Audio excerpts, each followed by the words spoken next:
The story begins with the Astery family, a clan with such an overwhelming presence that it could shoot down a bird in mid-air. Their power is so great that they are able to exert direct influence over the emperor himself. Being the most illustrious magical lineage, they are known for banishing family members without talent. However, a dark rumor has begun to circulate in the area. In the hallways of the residence, the maids begin to exchange gossip about recent events. One of the employees mentions that the eldest son has once again failed to awaken his magic, facing his third mana shock. At that moment, a butler approaches and orders them all to be quiet, while they theorize about whether the second son will become the patriarch.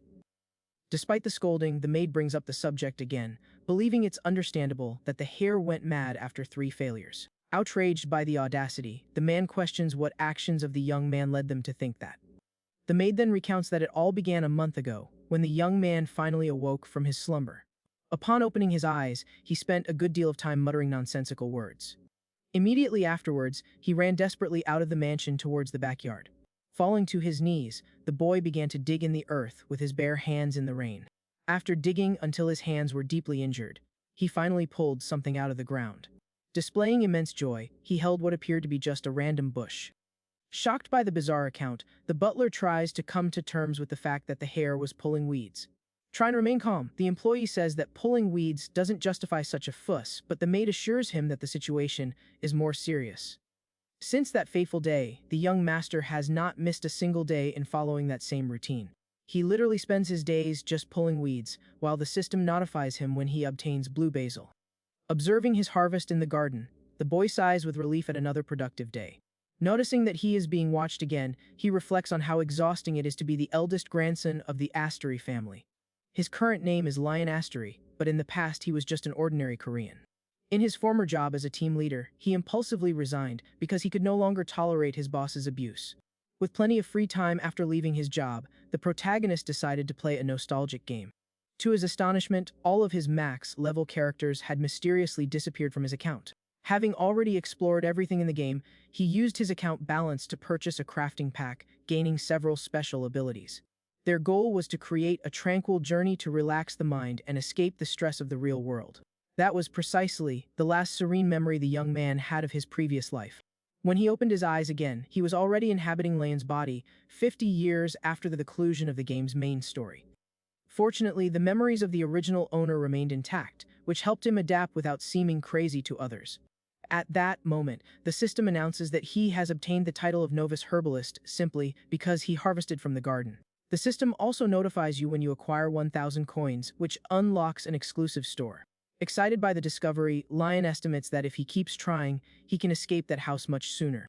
He is deeply grateful that all the abilities in the package are working perfectly in that world. Lost in thought, the protagonist recalls that this body has just failed at the magical awakening for the 3rd time in a row. Because the Astery family strictly values a merit, he knows he could be expelled at any moment and needs to accumulate money to survive. Inspecting the tall grass, the young man suddenly notices something interesting hidden near a tree. Knowing he needs more time, he considers offering a bribe to the head of the family to appease the situation. As he approached, the boy noticed an intense blue glow emanating from a plant. His eyes wide with the revelation, he hurries forward, believing he has found an item of great value. Uprooting the plant forcefully, he raises the shiny object as if it were a trophy. The system panel appears, revealing that it is a special 3-star fern. In the midst of his celebration, his excitement is interrupted by a voice calling him from behind. Still ecstatic about the precious item, he turns around to find out who cut his harvest. Crouching in the vegetation, the protagonist feels confused when he comes face to face with the imposing figure standing before him. The elderly woman named Sylvia looks down at the young man, observing his deep concentration on pulling up the weeds. Trying to throw her off the scent, Leon makes an excuse and extends the plant to check if the woman can see the glow. The woman replies that it seems to her to be just an herb of excellent quality, which makes the young man insist on the question of the magic light. Noticing that she does not in fact see the aura, he falls silent while the lady mentions the servant's gossip. Uncomfortable with the moment, the boy pretends to agree while examining the item in his hands more closely. He was simply checking the other person's vision, proving that visual ability is unique to him. Changing the subject, Sylvia warns that they must return to the mansion for their scheduled appointment.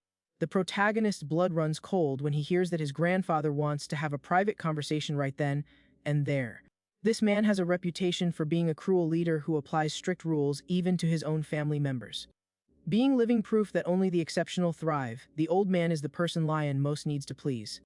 Startled by the unexpected summons, the boy tries to think quickly, as he thought he would be ignored due to his incompetence and had not yet prepared the bribe. Amid the tension, a sudden idea pops into his mind.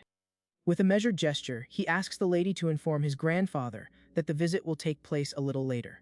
With his survival plan formulated, the protagonist exudes confidence as he asks the woman for this small favor.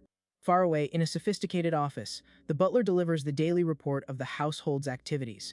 Burning a document in his hands, the patriarch shows irritation upon discovering that his grandson spends his entire days on the land. The servant adds that the young man's health is impeccable, but he remains unable to sense mana. Deeply disappointed by the lack of talent in his lineage, Patrick Astery clicks his tongue in disapproval.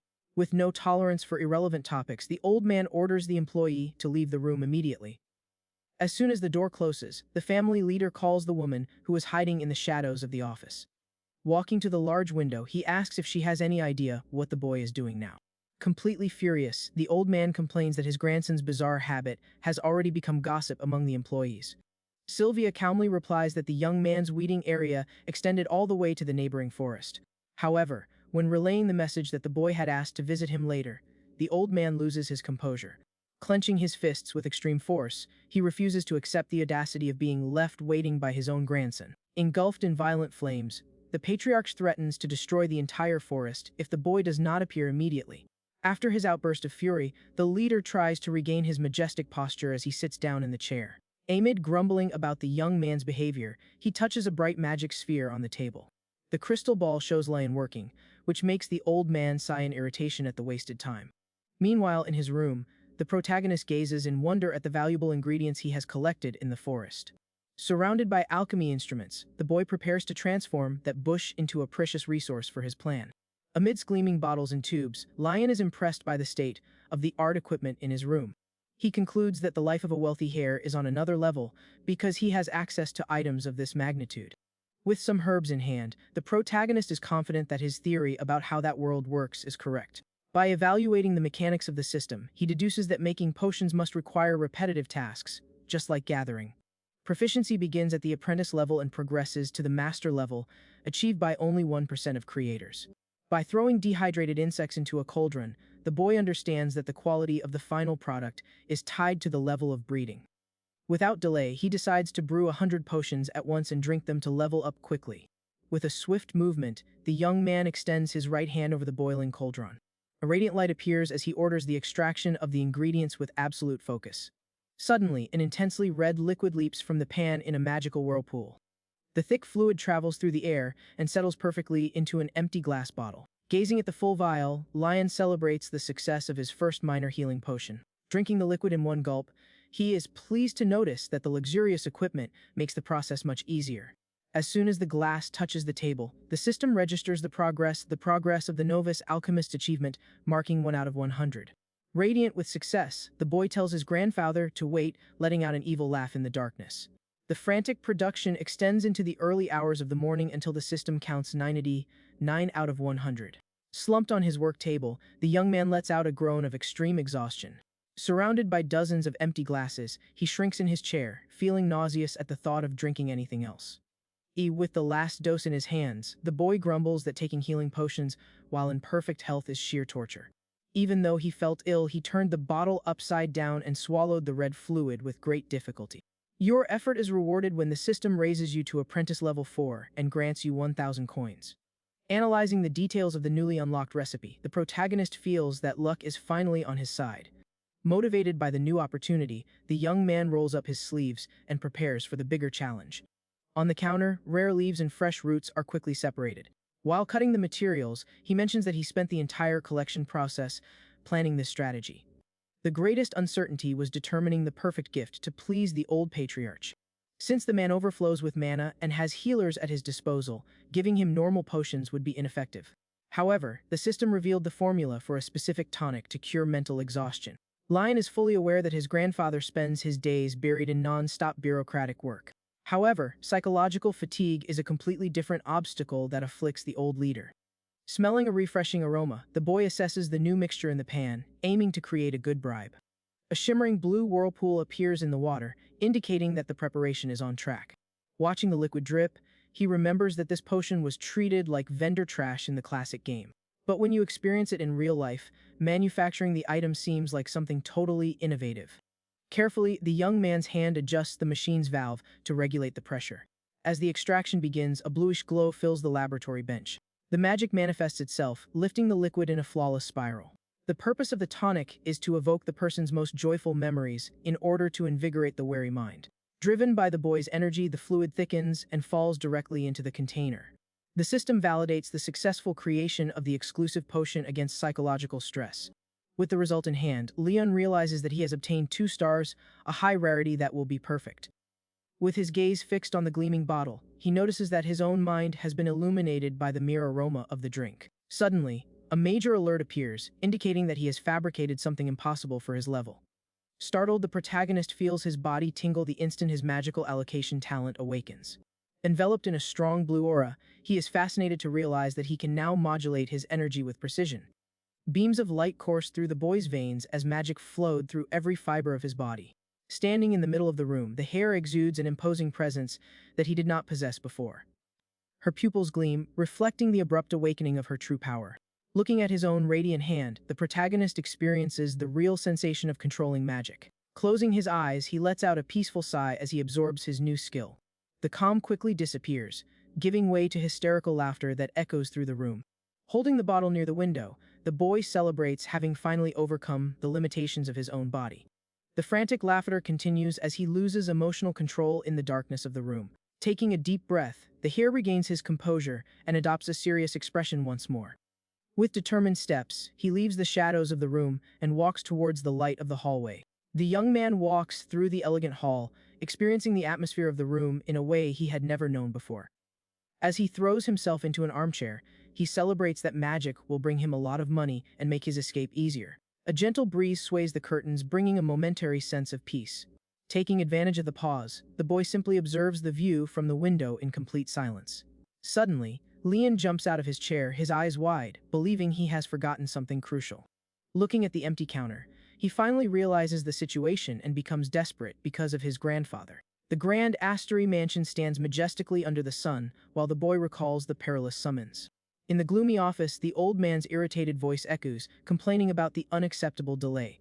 Standing beside the patriarch at the window, Sylvia says she doesn't understand why the boy is trying so hard for a potion. The family leader recalls his glorious past as one of the central members of the group of heroes. As a supreme leader capable of founding a nation, he declares that these titles represent his true essence. Frustrated with the situation, Patrick grumbles that he doesn't know what the weak-bodied boy wants to achieve. The lady tries to calm things down, pointing out that it's natural for a grandfather to worry about his grandson's health. The two converse surrounded by the colossal books of the leader's private library. Recalling the scene in the backyard, the employee reports that the young master seemed genuinely happy while he worked. Squeezing his cheeks, the old man retorts, questioning the value of happiness when death is approaching. With a sad expression, the woman agrees that enduring 3 magical shocks in a row was already a miracle. Walking escorted down the corridor, the veterans conclude that they only wish peace and well-being for the boy's final days. 2 knocks on the office door break the tense atmosphere among the older people. Standing in the doorway with an anxious expression, Leon finally appears in the intimidating patriarch's room. In the center of the vast office, Leon apologizes to his grandfather for the long delay. In his armchair, Patrick asks why the delay, since his grandson had already gotten up a long time ago. Uncertain look, the boy lowers his head, searching for the right words to justify himself. He then recounts that he needed to think a lot after experiencing the last mana shock. Looking at Sylvia, the young man recalls that everyone in the family is fully aware of his complete lack of magical aptitude.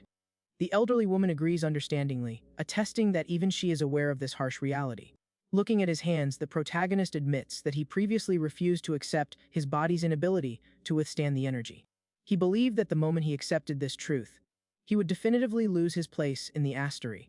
However, he pulls out a dark vial and informs the patriarch that the situation is now different. By displaying the blue liquid, the heir assures that the item is the result of his acceptance of who he truly is. Noticing that the leader had been very exhausted recently, he used his own skills to create that gift. Intrigued by the gesture, the old man looks at the glistening potion and questions what exactly it is. Observing the boy, Patrick notices that his posture and expression have changed considerably, as if something fundamental has altered. Standing before the small glass on the table, the patriarch remains silent, trying to process what was happening. At that point, he finally understands that his grandson spent all that time on Earth just to prepare a treat for him.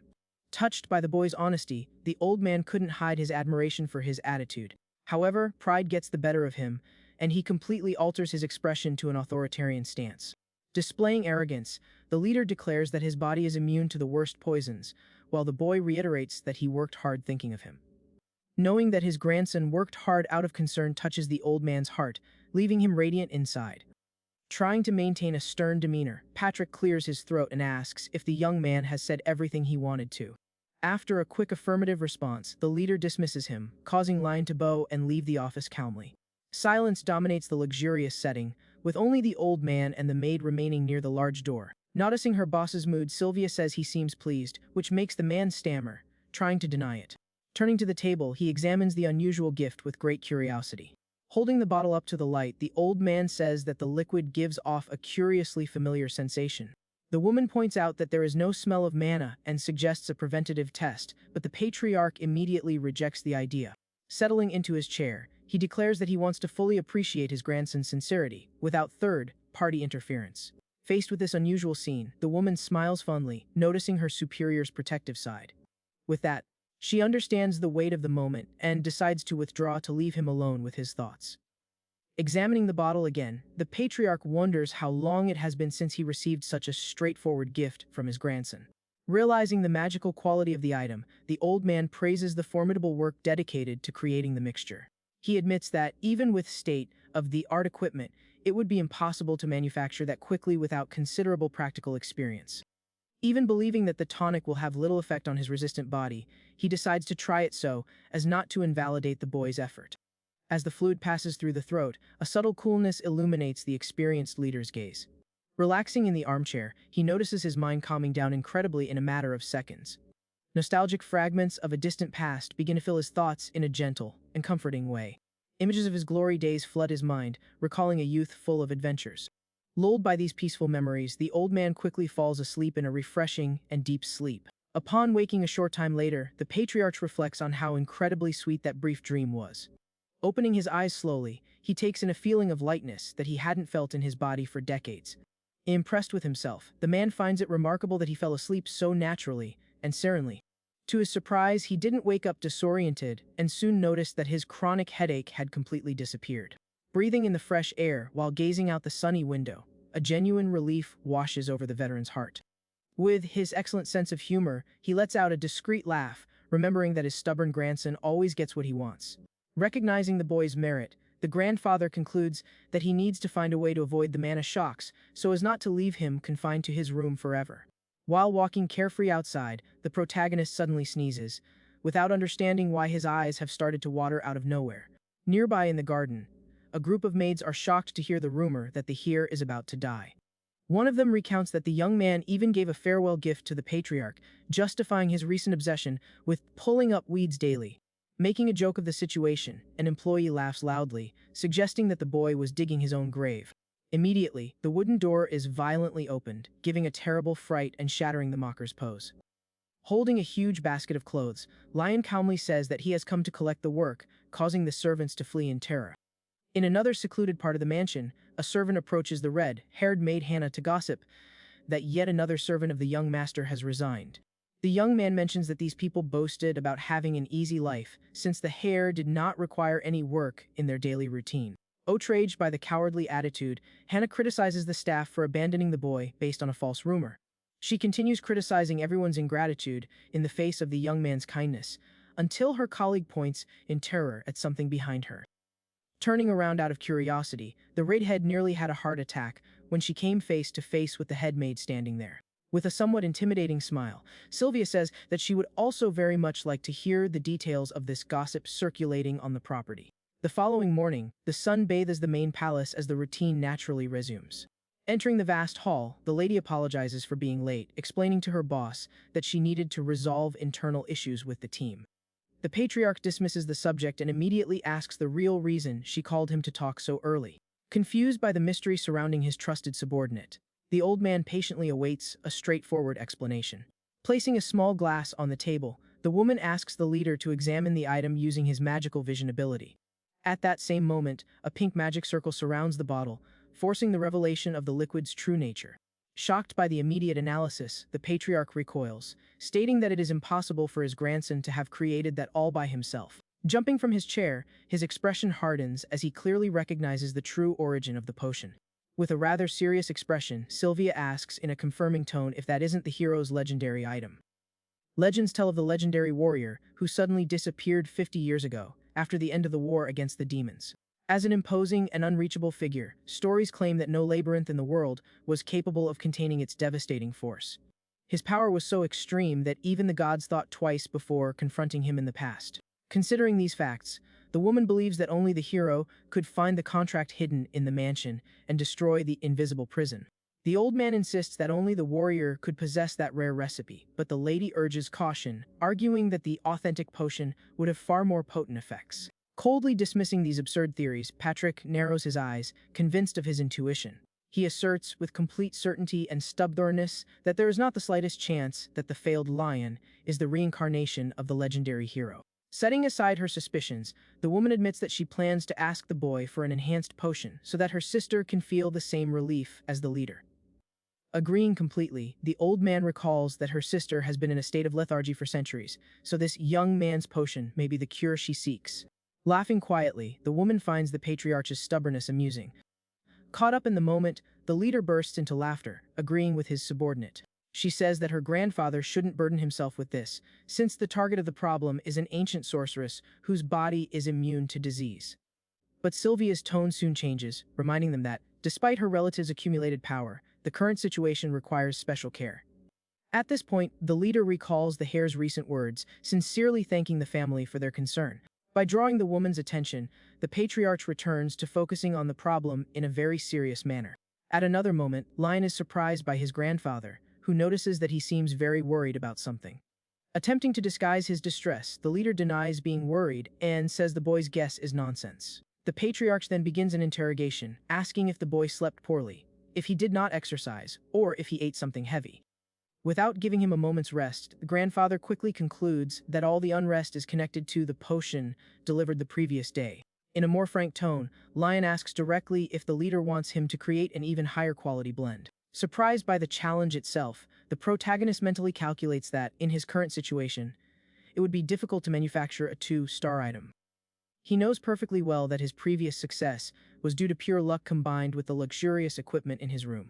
However, the heir decides that he cannot waste this golden opportunity with his grandfather showing interest and asserts that the request is feasible. To ensure everything goes perfectly, the young man asks to know exactly what the use of this new tonic will be. The reply is forceful as the patriarch confesses his intention to gift the housekeeper with the item. Completely astonished by the news, Lion immediately concludes that the widowed leader is attracted to the servant, considering the whole circumstance quite peculiar. Lost in his own thoughts, he understands the loneliness felt by his grandfather, even though the leader had already declared with irritation the absence of romantic intentions. Excited about the task, the boy disregards the warnings and requests a 2-week period to prepare a potion of substantially higher quality. Realizing his grandfather's immediate response to the given deadline, the main character interrupts his speech while searching for a quicker solution. Changing the imposed deadline, he promises that he is able to provide the flawless potion in just 1 week and rushes out of the room. Walking down the hallway overflowing with happiness, he celebrates the ideal opportunity to win the favor of the top leader. Left alone in the deserted office, the patriarch cannot comprehend the sudden animation of his focused grandson.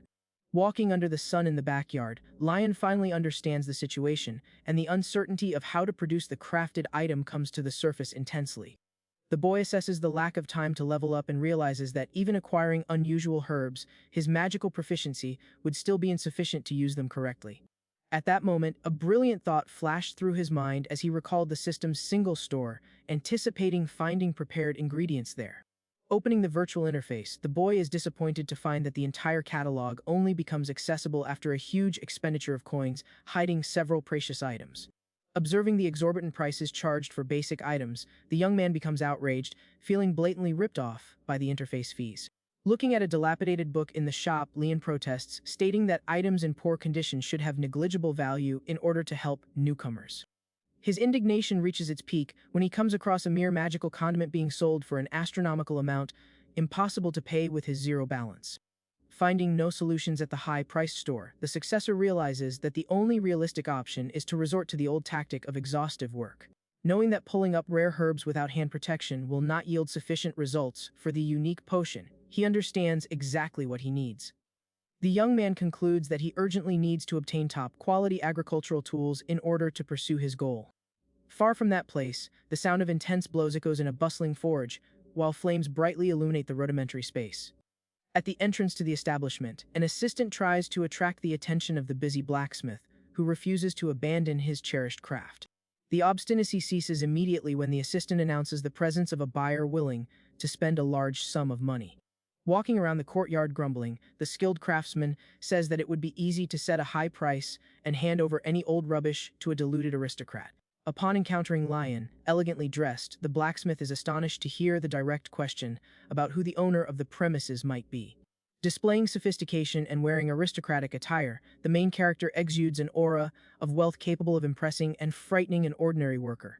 Stuttering with nervousness, the expert tries to maintain his composure while the young man assures him of his intention to generously compensate him for his work in the forge. In order to demonstrate that he is serious, the successor raises a bag full of coins, presenting a payment that the subject cannot refuse. When inspecting a hoe on display at the store, the boy carefully checks the attributes of the metal blade for defects. He is saddened by the poor quality of the items, deducing that prestigious artisans choose to manufacture weapons instead of agricultural implements. Appealing to the prestige of his famous family might guarantee preferential treatment, but the production time would remain a major obstacle to his goals.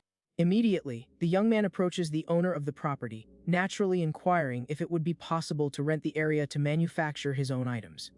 Overflowing with confidence, Leon shakes the bag of money, assuring everyone that the payment for using the space will be enormous. The sound of clashing metals fills the air, highlighting the considerable sum attached to this fleeting agreement. Annoyed by the audacity, the head craftsman rejects the offer, stating that he has no tolerance for the amusements of nobles who have nothing better to do in his work environment. Distressed by the confrontation, the assistant tries to calm things down, suggesting that the young man collect the money and leave before the situation worsens. Maintaining his composure, the main character laughs, acknowledging the existence of fraud, fully aware that he intentionally offered an excessive amount to lure the craftsman. Turning his attention once more to the grumpy forge master, the successor makes arrangements to test the worker's patience. The blacksmith casts a look of profound disdain, asking if a young man dedicated to his studies truly believes he is capable of producing something practical on his own. Inspecting the specialist closely, Leon notices the unmistakable characteristics of the strong bloodline, famous for its invulnerability to the lethal temperatures of the forges. In addition to its undeniable physical prowess, this species has a global reputation for crafting the most meticulous and flawless artifacts available on the market. Astonished to find a genuine member of that race in that place, the boy is awakened from his reverie when the craftsman demands his identity. After the official introduction, the worker immediately recognizes the famous surname and associates the boy with the eccentric gossip circulating in the area. Taking up the audacious challenge, the blacksmith turns around and orders the preparation of a table available for the novice buyer, startling the solicitous assistant. Before disappearing into the shadowy area of the place, the boss indicates the authorized space and informs the aristocrat that he is free to use the assistant as he sees fit. Once the pass is cleared, the protagonist notices an unusual duck mark hovering above the grumpy man's head. The friendly assistant named John quickly introduces his boss politely and invites the wealthy boy to explore the production area. Demonstrating great helpfulness, John begins the guided tour, showing off every detail of the immense and hot, rudimentary shed. The hearer is deeply amazed by the impeccable condition of all the tools organized on the walls of the spacious room. As they walk through the extremely hot place, Leon observes that the grumpy blacksmith's honorable reputation is completely justified. The assistant proudly explains that only items finished to perfection by the master receive approval to decorate the front of the store. Watching the man perform intensely in the background, the main character reflects on the extreme devotion present in each precise blow to the incandescent metal. However, a big question arises in the boy's mind as to why the farm tools being sold are so poor, given the immense raw talent present there. Stopping his walk abruptly, he detects a weak and peculiar emanation originating directly from the main furnace that heats the environment. By directing magical perception toward the center of the fire, the system reveals the existence of a tiny elemental spirit, crying and exhausted among the embers. Without understanding the origin of that absurd weakness, Lion asks his assistant if this unmotivated heat has always been the norm in that forge. Uncomfortable answering frankly, the employee hesitates when trying to explain that the flames were much more vivid in the workshop's golden age. Hearing the unwanted interaction, Master Mudu corroborates the thermal reduction, however he finds the rich boy's keen intuition about the local impasses bizarre. The great craftsman is utterly shocked when the aristocrat recounts that the flame itself reported the continuous decline of its strength. Changing the subject to conceal his astonishment, the blacksmith tries to refocus on the original topic, but is interrupted by a sudden and authoritarian command from the young man. Pushing the disoriented assistant away, the successor refuses to accompany him, arguing that he needs to discuss something very private with the workshop leader. With the environment uninterrupted, the boy faces the veteran craftsman, assuming a majestic pose in order to solve the enigma of that weakened being. With no one around, the workshop foreman asks if the boy was actually able to see the fire elemental. Without losing his composure, Lion instantly confirms the blacksmith's assumption. Filled with hope, the dwarf immediately asks if the aristocrat can fix the problem, receiving a confirmation, albeit a slightly hesitant one. Master Mudu's expression takes on a profound seriousness in the face of this valuable opportunity. He assures that, should the adversity be overcome, he himself will pass on the forging methods to the inexperienced heir. Amazed by the proposal, the young man hears the craftsman promise top priority for any of his future requests at the site. Given that this is the most prestigious workshop in the area, the protagonist is aware that possessing such an exclusive privilege represents a huge advantage. Sporting an animated smile, he agrees to the pact immediately and suggests that the worker entrust the solution to him. Heading towards the burning furnace, the young man assesses the condition of the luminous entity with considerable certainty. At this point, the dwarf confesses that he did his best to make the business grow, however, the spirit ended up losing all its strength. Because he is a dwarf and does not understand the language of the fairies, the quality of the materials is declining, and the forge is heading towards failure. Hearing the honest lament of the embittered worker, Lion examines the shining creature more closely. Turning around casually, the successor explains that the magical entity is merely suffering from intense thirst, leaving the master astonished. Distressed, Mudu suggests throwing water on the furnace, leading the boy to believe that he has completely lost his mind with such a disastrous suggestion. Trying to calm the nervous dwarf, the main character explains that they must provide something the creature can ingest without dying. Claiming the reward, the aristocrat demands a masterpiece's payment if he is able to decipher the riddle of fire. The master craftsman asks if he is serious, receiving immediate confirmation. Confident that the method will work, Lion flashes a sly smile. Sealing the pact with a firm handshake, the rich young man announces that he will begin the task that very night. As soon as it gets dark, silence and shadows dominate the area of the immense workshop.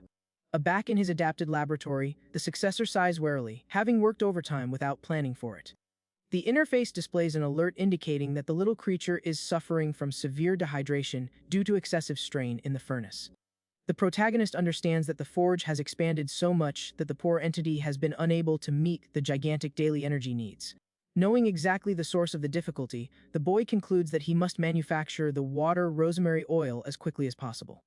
Holding the tender leaves in his hands, he observes that the raw herb is quite salty. However, when processed into oil, it transforms into ideal nutrition. Using his magical abilities, he extracts the shimmering substance and perfectly completes his lineage's exclusive formula. Returning to the darkened workshop, Lion throws the greenish substance right onto the weak fire. The furnace responds explosively to the special liquid, showing that the extreme thirst has not yet been completely quenched.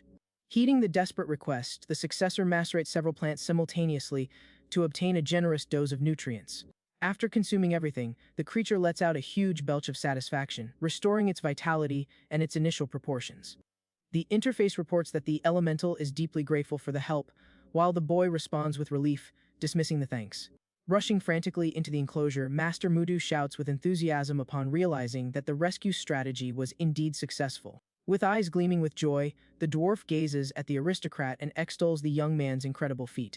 Suddenly, the heir stumbles from exhaustion, leading the blacksmith to ask anxiously if he is in good health.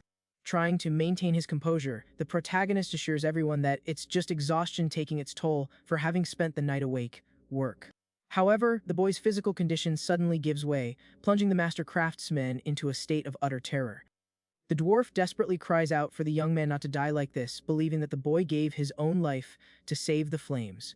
Some time later, smoke escapes from the chimney of a peaceful residence under a sunny sky. Slowly waking up, the boy finds two very intrigued little ones closely examining his face. Wishing to discover the visitor's name, the little boy introduces himself as Golden Branch and the sweet little girl as Jade Leaf. Considering the pair extremely endearing, Leon lets out a soft laugh at the naivete of the little brothers.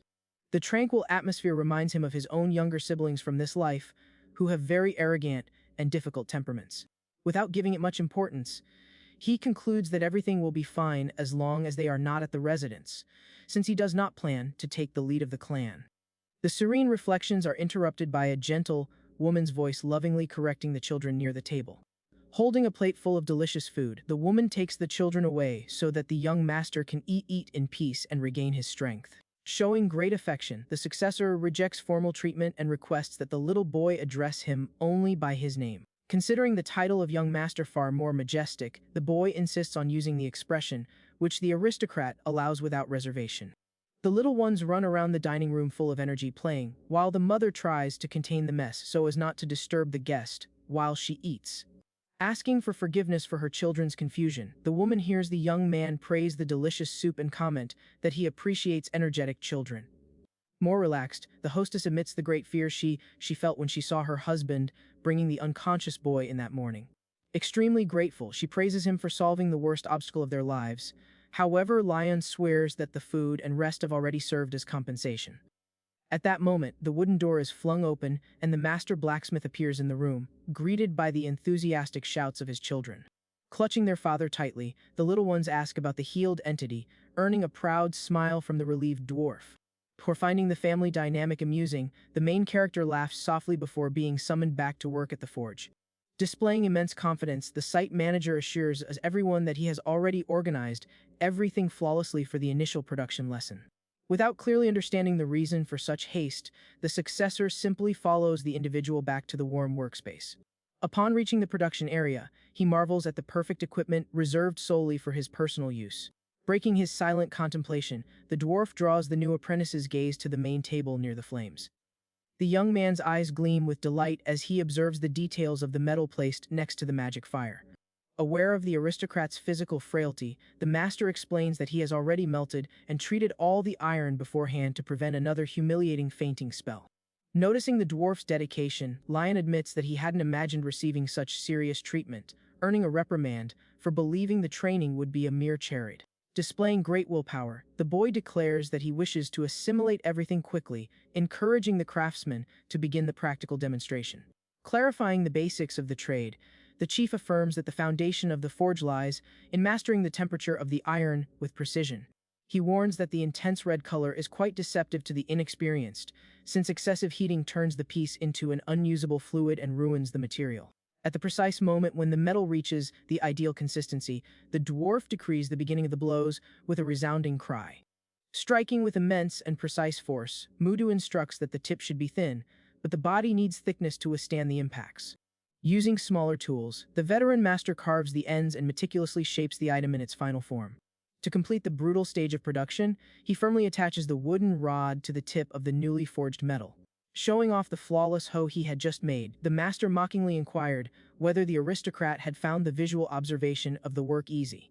Laughing heartily, the professional admits that it's impossible for a novice to replicate it immediately, but assures that their ongoing support will simplify the process. Assuming the test has been set, the boy requests permission to use the remaining forged metal and quickly receives approval from the owner of the space.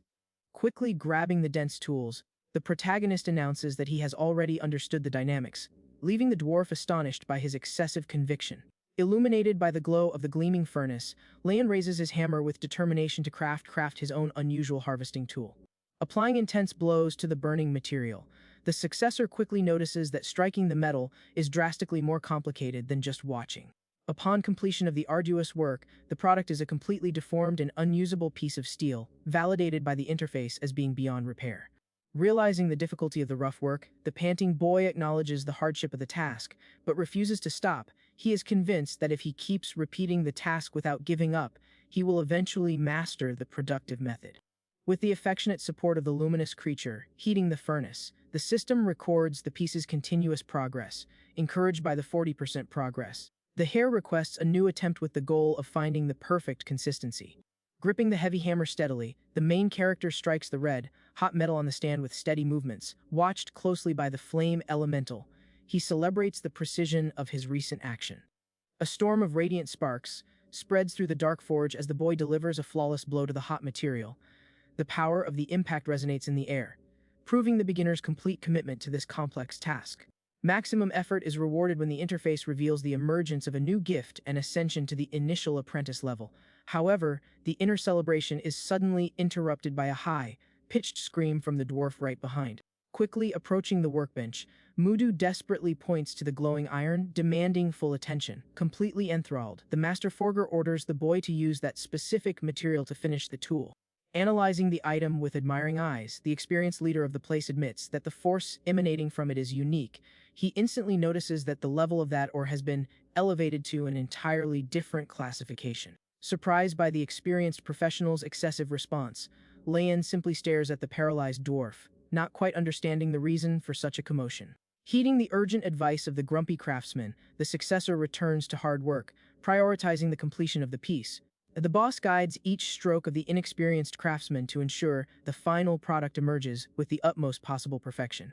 With the rustic base already perfectly designed and cooled to the exact temperature, the young man firmly adjusts the wooden rod in just one decisive movement. Raising the gleaming tool to the heavens as if it were a prize, the boy celebrates having achieved 100% quality, creating a hoe imbued with magical power. Behind him, the dwarf almost collapses to the floor with pride. Unable to contain his genuine enthusiasm, the blacksmith declares that the eccentric aristocrat truly possesses an extraordinary gift for the craft, still somewhat doubtful of his own talent. The protagonist inquires whether the item truly looks so excellent. Detailing the magnitude of the work, Mudu assures that the creation surpassed the level of most experienced artisans in the field. Shocked by the praise received, the young man asks if his talent is of such an unusual nature. Sitting on the floor exhausted to relax his legs, the successor informs that he will take a short break before proceeding. Showing a confident smile, he immediately asks the master to teach him the technique of forging a scythe.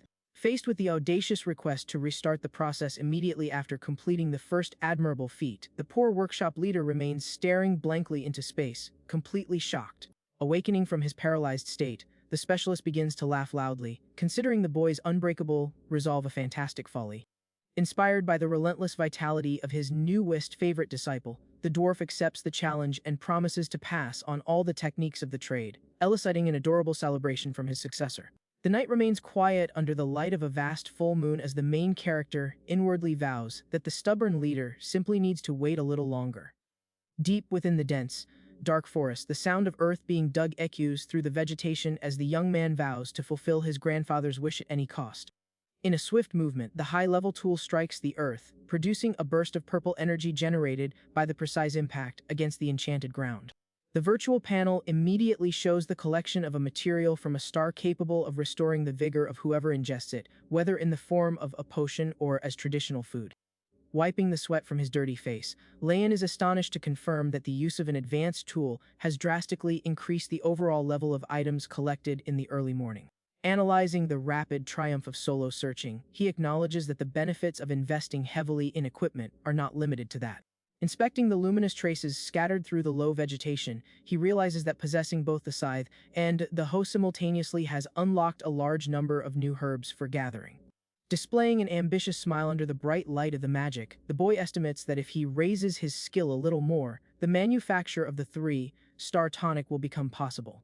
Excited by the chances of total triumph in his escape plan, the successor kneels on the damp grass and resolves to continue digging uninterruptedly until he becomes familiar with the tool. Intense labor yields immediate results, leading the floating interface to issue continuous alerts regarding the harvesting of foliage and tender stems of wild sweet potato. Carefully examining the structure of the gathered foliage, the boy understands its nature and quickly concludes that the true reward lies buried deeper. Convinced of his extraction strategy, he strikes the ground with much more force and is terribly startled when a gigantic flame erupts directly from the fissure.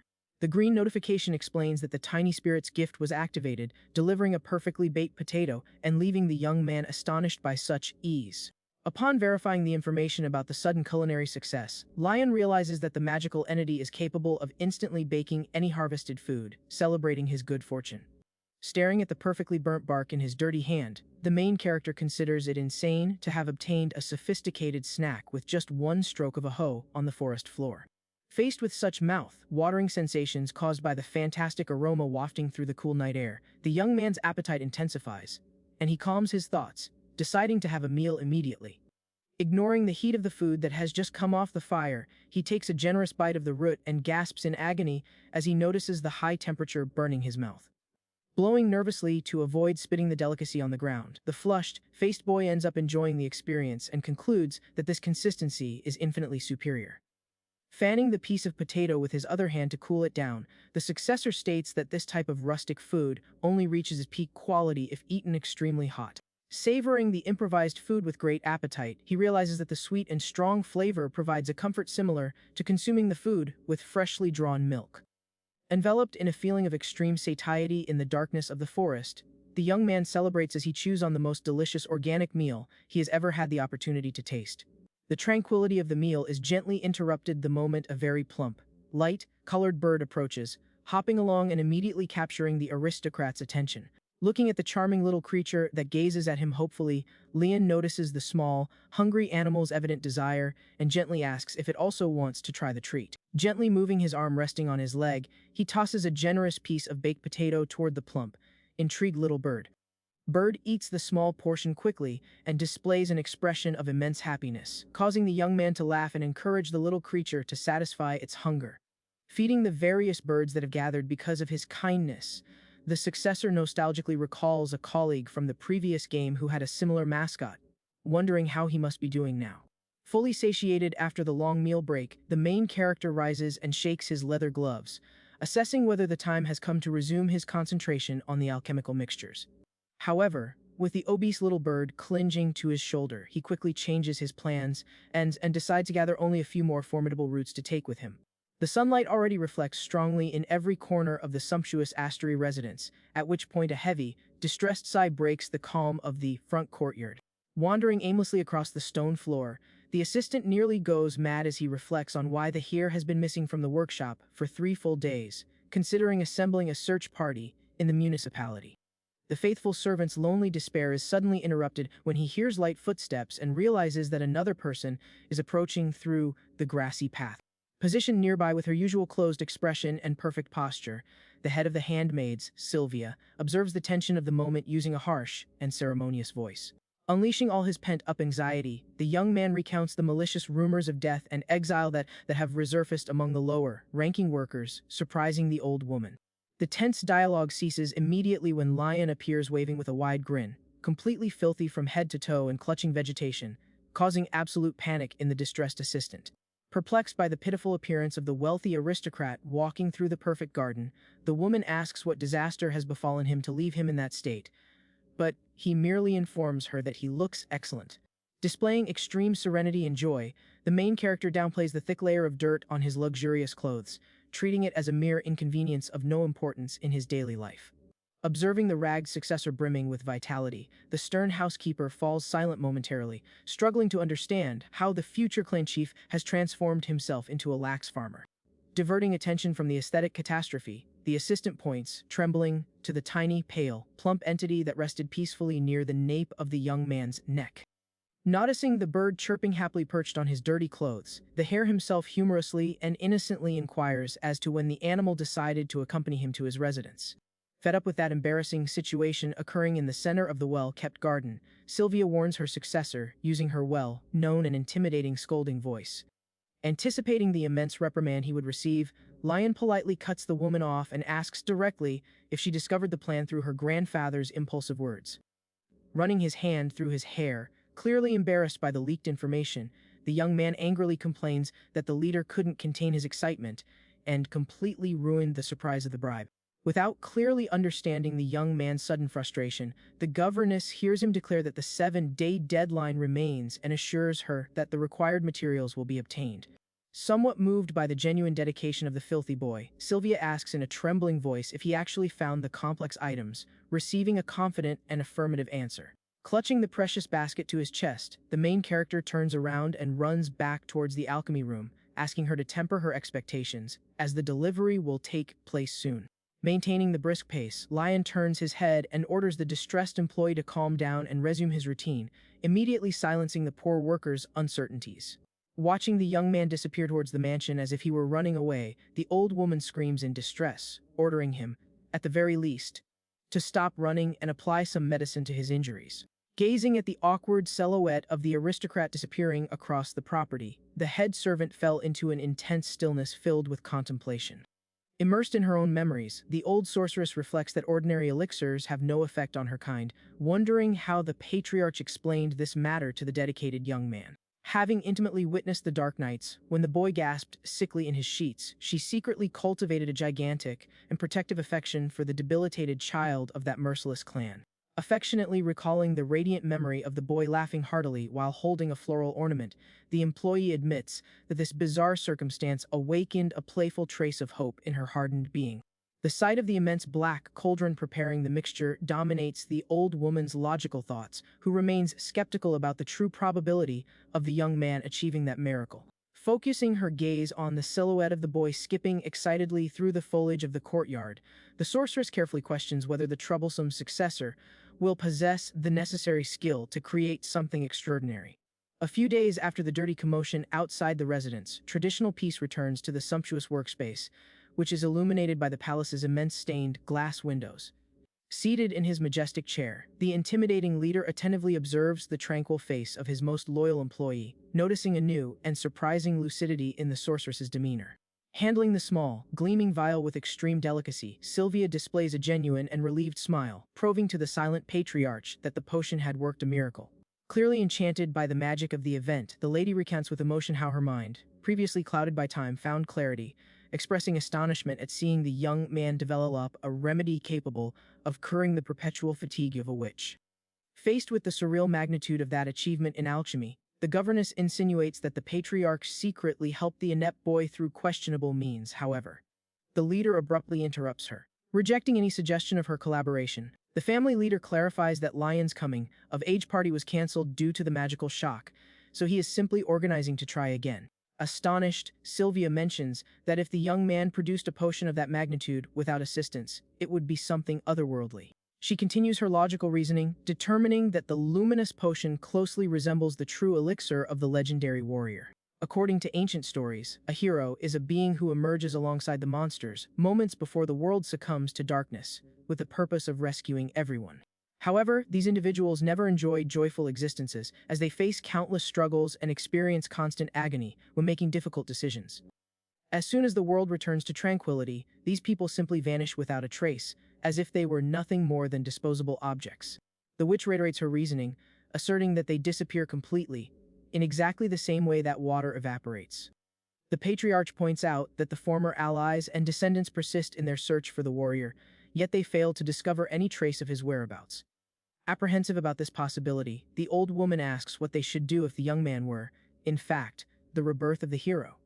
With a heavy expression, Patrick confesses that enduring the loss of a battle partner was painful enough, rejecting the idea of repeating the suffering with his grandson.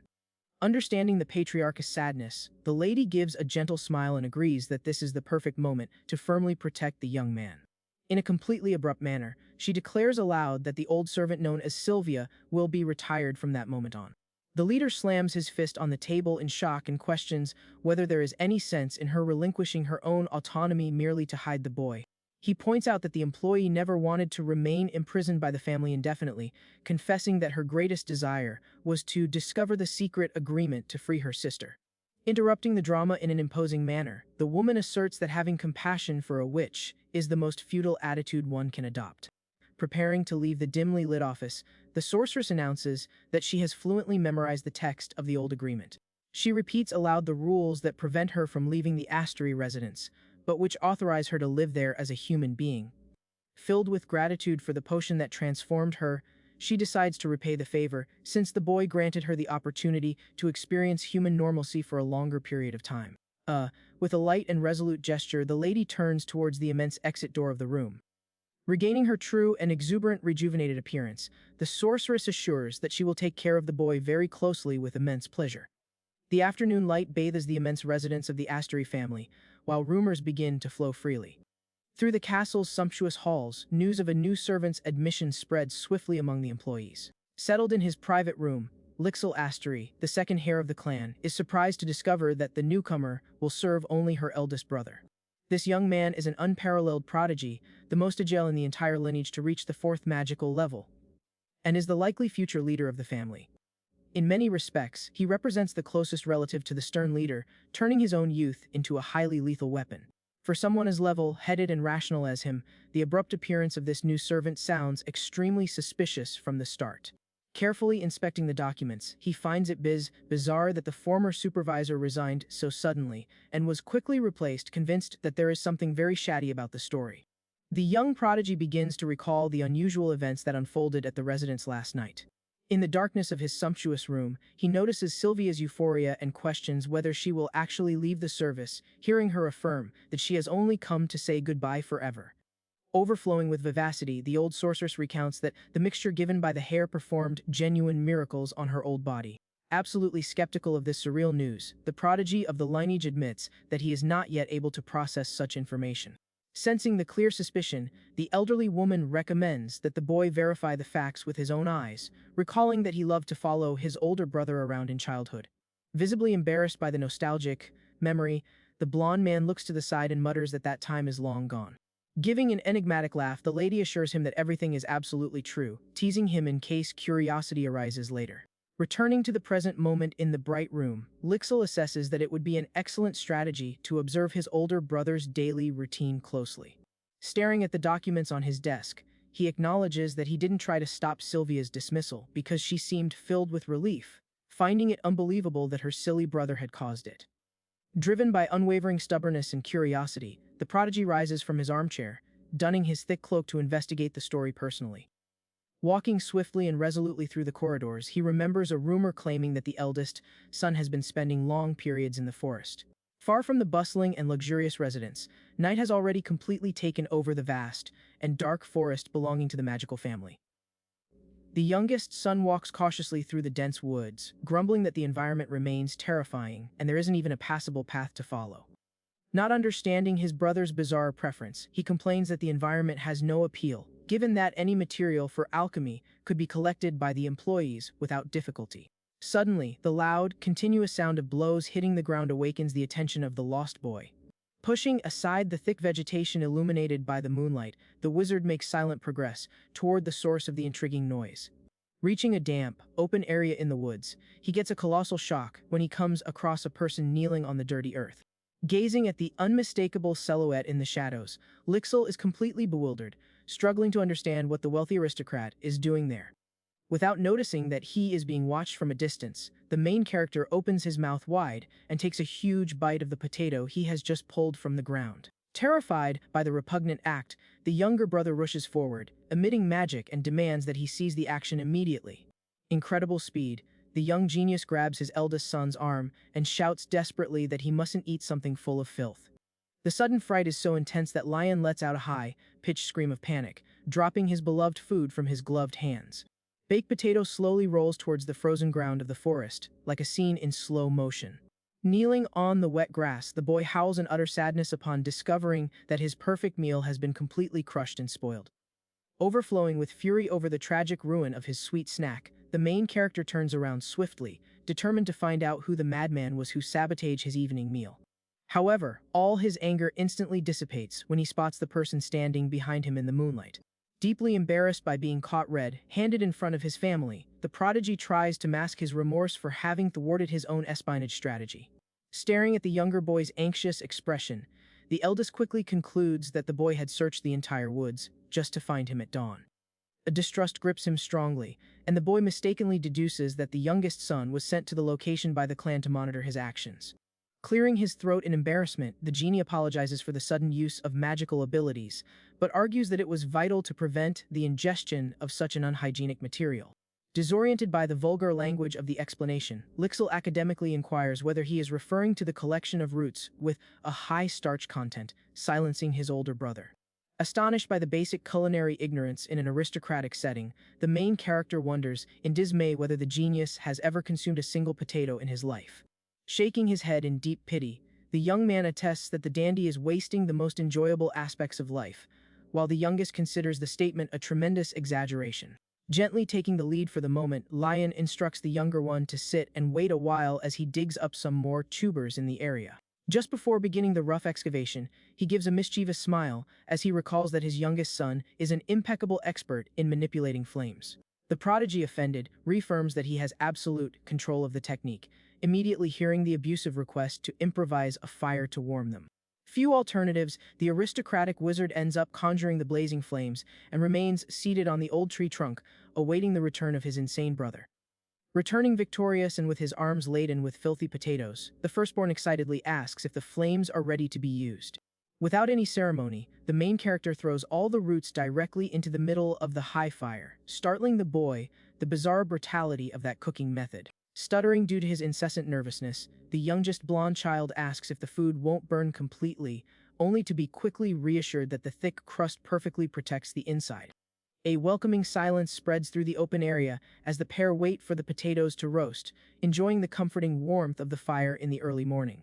Gazing at the dancing flames, the magical genie delves into his own reflections, which are filled with noble demands and duties.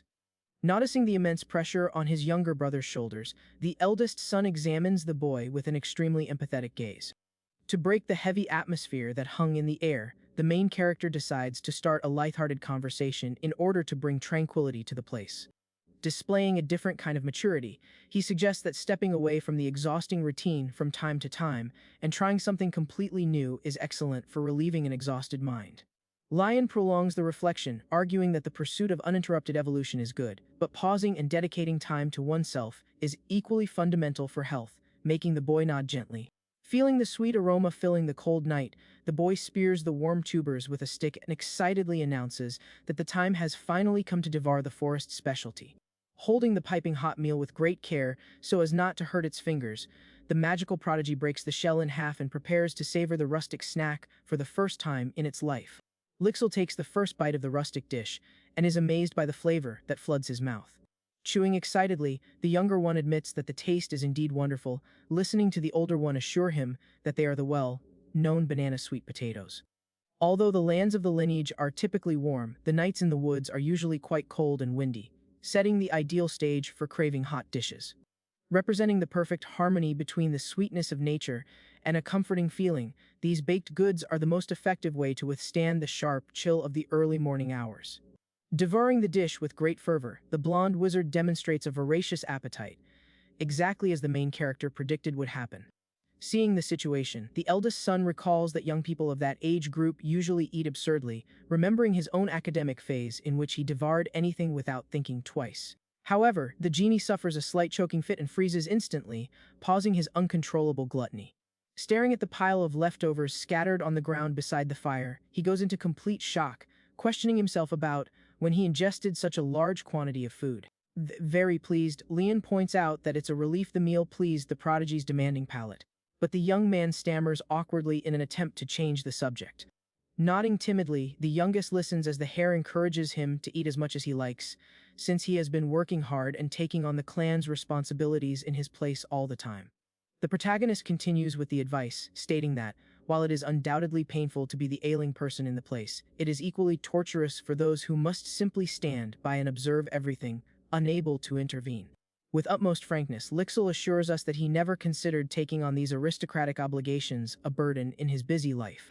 Gazing at the crackling flames, the boy reiterates that he never blamed his firstborn for lacking magical aptitude, but he pauses briefly in his speech. Returning to the exchange of ideas, the prodigy admits that, in reality, he harbors a certain envy of his older brother, given that he possesses precisely the one element that he lacks.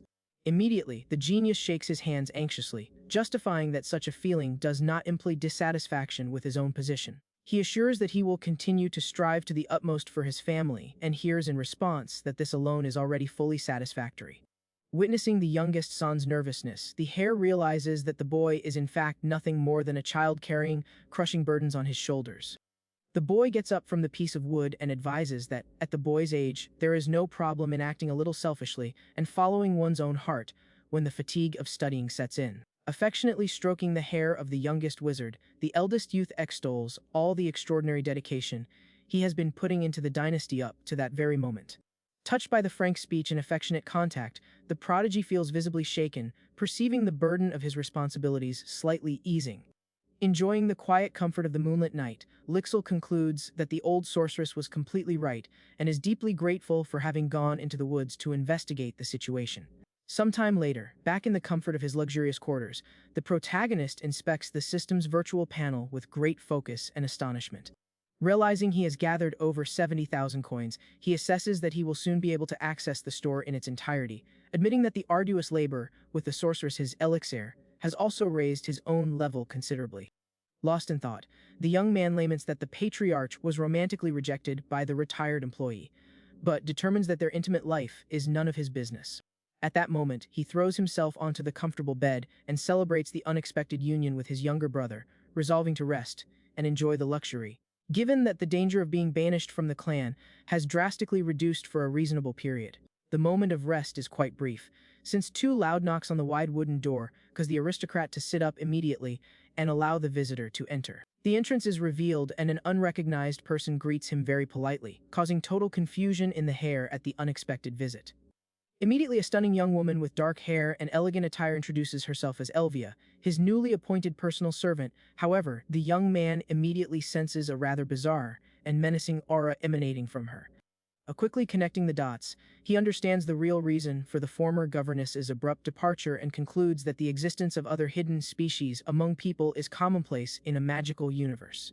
Thus, the main character welcomes the newly arrived servant to the mansion, hearing the employee quickly declare that she is available to assist him with absolutely any need. Demonstrating great sympathy, the aristocrat thanks the young woman for her offer, showing his desire to cultivate a peaceful and positive relationship with his mysterious new subordinate. Casually, the heir mentions that the unexpected mediation of the old servant allowed for a recent and strong rapprochement between him and the youngest son.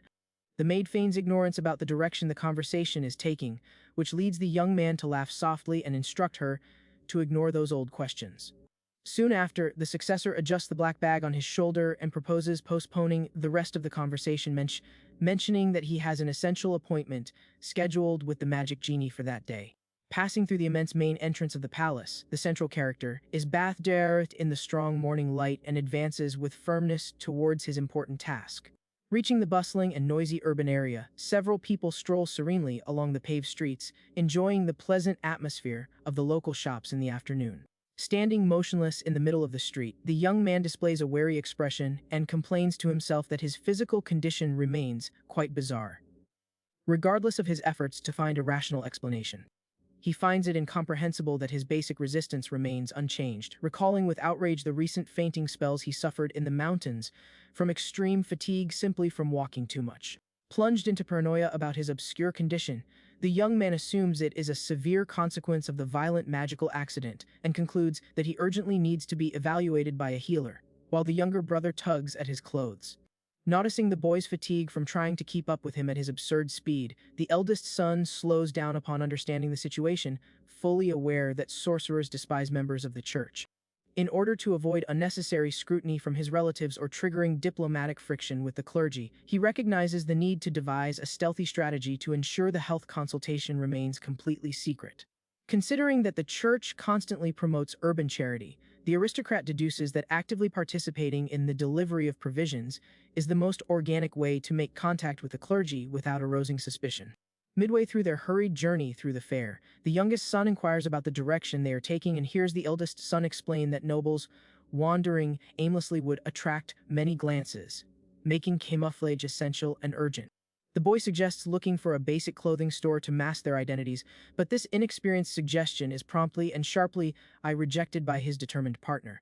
Overflowing with confidence in his own brilliant idea, the main character states that the perfect, risk-free environment for acquiring what they need is an establishment focused on illegal mystical items. Thus, a subtle tinkling of the bell marks the moment when the aristocratic brothers pass through the robust entrance of an extremely luxurious place, characterized by black ceilings and a sophisticated look.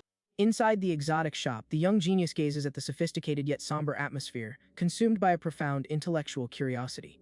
Fascinated, the younger brother says that he has already explored the entire area without suspecting the existence of such a unique place, while the older brother clarifies that it is a spot restricted to a select group of early morning shoppers. Intrigued by his brother's uncertainty when it came to guaranteeing the legality of the goods, the boy retorts sharply, arguing that the term, probably, invalidates that flimsy excuse. Failing in his explanation, the boy quickly changes the subject and begins to comment on the eccentric diversity of merchandise on display.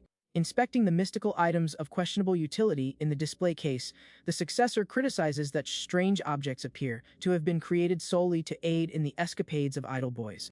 Cuffing awkwardly to cover up his guilt, the youngest son frankly admits that he stumbled upon that dubious business during his studies at the strict magic institute, prompting the eldest to scoff at finally noticing the goody two-shoes mischievous side. Feeling offended, the boy asserts that the small tools are highly useful and efficient, earning the swift support of a deep, an enthusiastic shout from the store's cashier. Positioned behind the massive counter, the peculiar and cheerful shopkeeper polishes a glass, boasting that he possesses absolutely every kind of product in the store, with the sole exception of elixirs to cure his own baldness. Focused on business, the main character dismisses the jokes and informs them that they are looking for high-quality physical disguises, leading the merchant to quickly guide the two to the correct area, away from the door. In a narrow easel crammed with shelves of shiny, flying objects, the attendant proudly indicates that the entire section is dedicated exclusively to items for social disguise.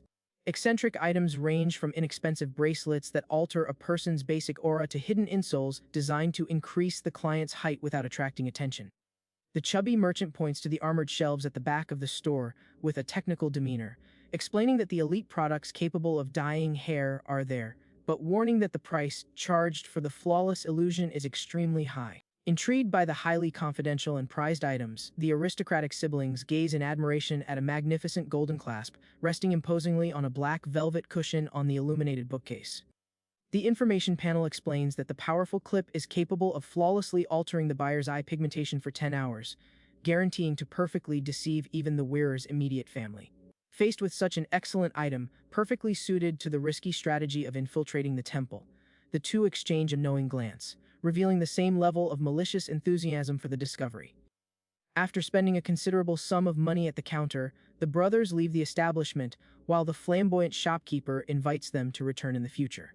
Returning to the bright street, the eldest son answers the youngest son's question, assuring him that he found the walk extremely enjoyable and intends to return later to examine the other curious artifacts. Exploring the contents of the heavy bag, the successor notices strange souvenirs thrown among the luxury packages, highlighting that dubious businesses are not usually known for giving gifts to first-time customers. However, the young man's serene expression changes drastically to colossal astonishment upon recognizing the immense power that this dusty little gift carries. Holding the precious master-grade repair kit, the boy loses control upon receiving a piece whose rarity far surpasses luxurious disguise, concluding that they only gave him the stupendous object because of its worn packaging. Driven by a moment of immense luck, the young man hands over some high-value items to the boy, who doesn't believe in chance and asks, apprehensively, if he can really keep those fantastic objects as gifts. Ignoring the youngest son's gentle refusal, the heir directly advises that they both enter a nearby deserted alley in order to put the recent and valuable artifacts to the test. The energy hidden in the sophisticated hair clip springs into action quickly, emitting a bluish glow that absorbs and permanently alters the color of the young prodigy's eyes and hair. Fascinated by seeing his hair dyed black, the sorcerer is astonished by the terrifying perfection of the disguise, since the sorcery constructs the exact image of an ordinary commoner. Fully camouflaged and prepared to navigate the city's chaos, the eldest son confirms that the meticulous appearance meets the needs of the risky strategy and invites his accomplice to proceed towards the destination.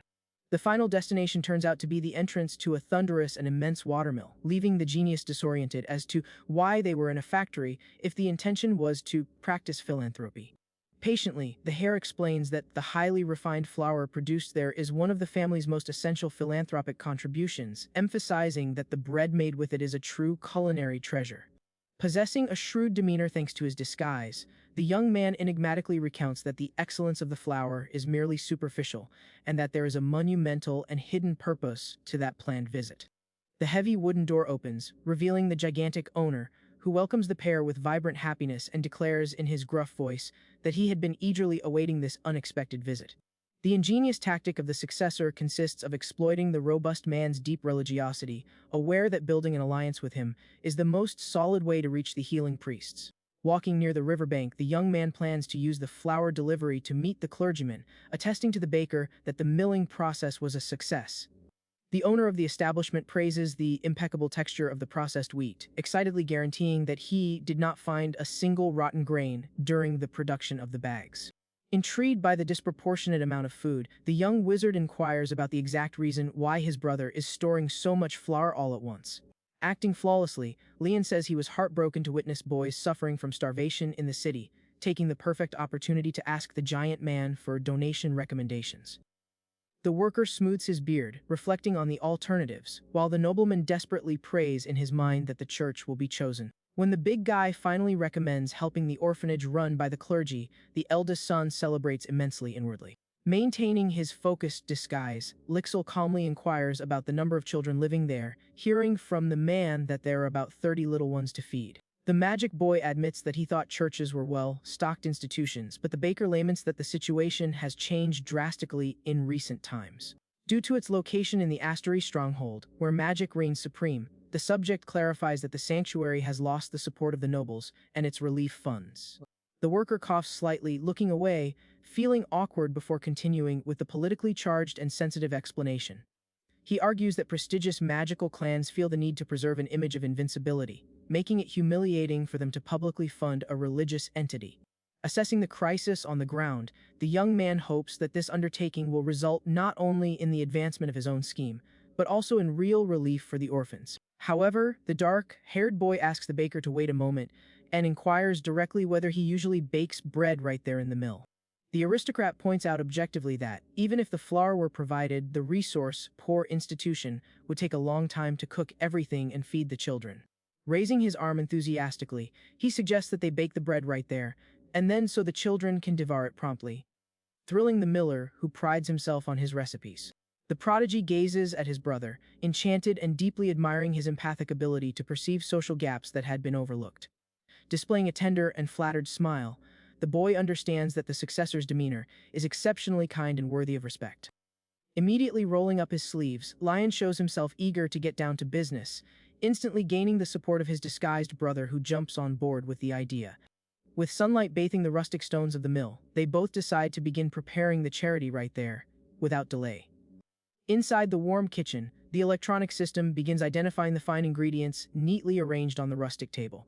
Examining the abundant quantity of wheat, the successor estimates that this 2-star olive oil will impart a fantastic flavor to the dish. The burly baker demands the attention of the young people, proclaiming loudly that today they will be making the establishment's classic whole wheat bread recipe. With a firm grip on his fists, he assures everyone that the recipe is simple and delicious, advising beginners to start with a small amount of duff to avoid mistakes. The veteran baker teaches how to combine wheat with the exact proportions of salt, yeast, and milk, finishing with a good drizzle of olive oil on top to allow it to rest.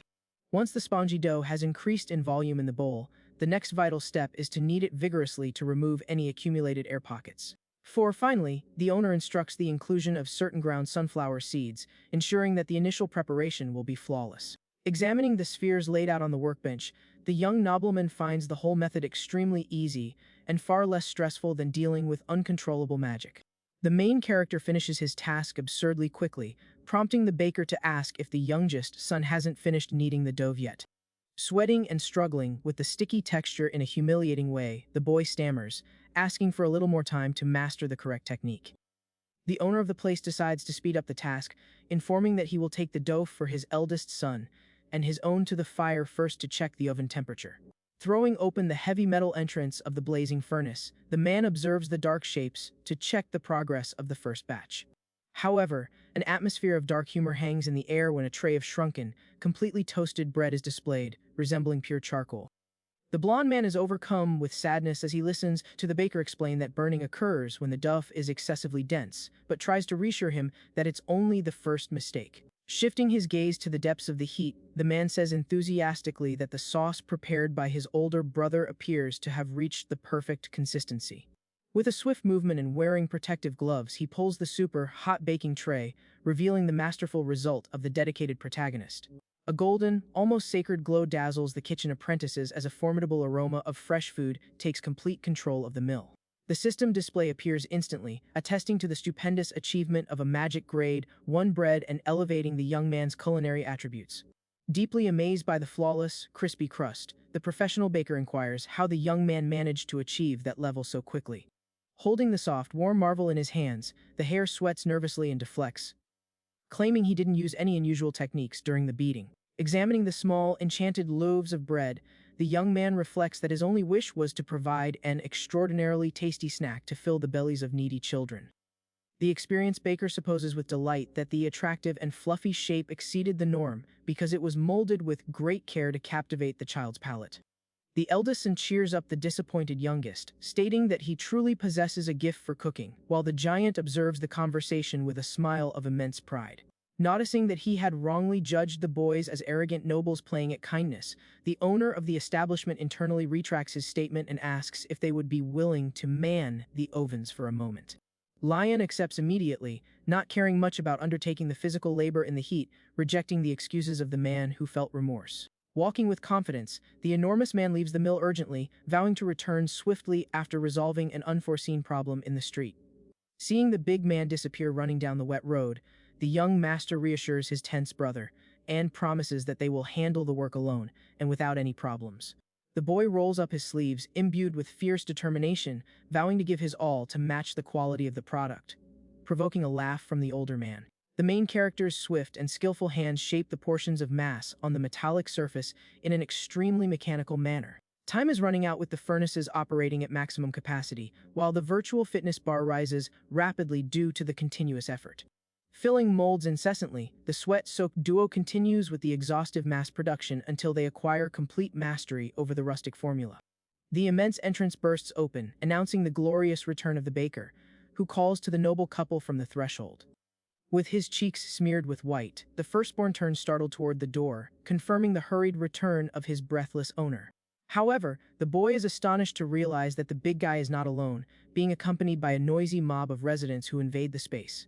A fair-haired woman steps forward with a smile, explaining that her husband was being held at the forge, and so she herself took the initiative to help feed the orphanage. Expending considerable force, she gently places an excessively heavy bag on the kitchen floor. The organized counter is promptly flooded with a formidable volume of fresh donations, ranging from huge bags of groceries to bottles of pure milk. The enthusiastic group of peasants happily and willingly began to organize the resources to support the charitable rich boys. Elderly woman flexes her impressively muscular arms, boasting of having fought bears in the past, leaving the young genius terrified by the lady's absurd vigor. Observing the pile of exquisite food, the heir smiles broadly, commenting to his brother on how exceptionally generous the people of that fiefdom are. Seeing all the selfless mobilization, Lion is overcome with intense guilt, reproaching himself for having initiated the process for a strictly greedy reason, to gain access to the clergyman. Determined to correct his behavior, the successor silently promises to dedicate every drop of sweat to the well-being of the children, while being stared at by his brother. The youngest observes the eldest's radiant face, firmly believing that he was born to fulfill grand purposes in a future time.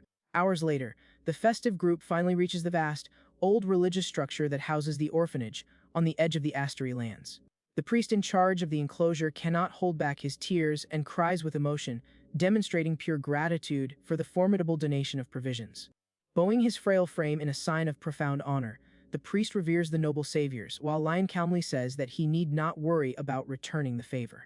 A small group of kids gathers to enjoy the aroma of freshly baked bread, receiving a gentle reminder from the manager to greet the guests first.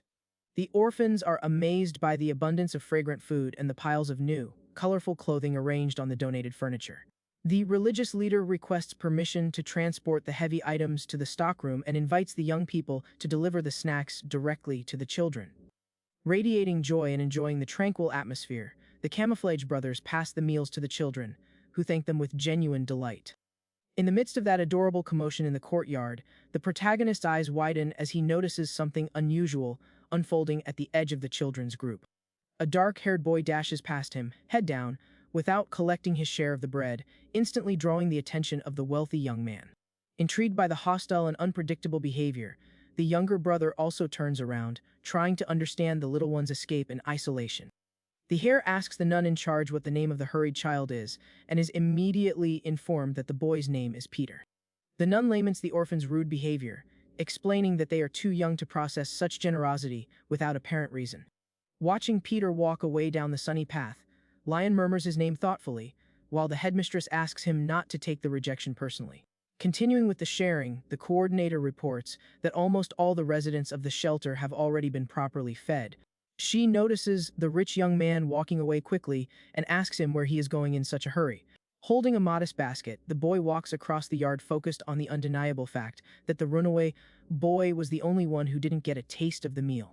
Away from the commotion, the little one is huddled on the ground near a tree trunk, displaying a sad and abandoned look. The young nobleman approaches, recalling the account that the boy's adoption had failed 3 times, thus justifying his refusal of any offer of compassion. Upon closer inspection of the short man, the main character realizes that he is in the same age range as the blacksmith's heirs whom he had previously met. It becomes clear that the boy is extremely thin, instilling in the nobleman a genuine anxiety regarding his physical frailty. Avoiding sudden actions, Leon gently pronounces Peter's name, causing the orphan to jump slightly in surprise. Sitting leisurely in the vegetation, the successor announces that he has reserved something incredibly delicious and clarifies that it is the final portion.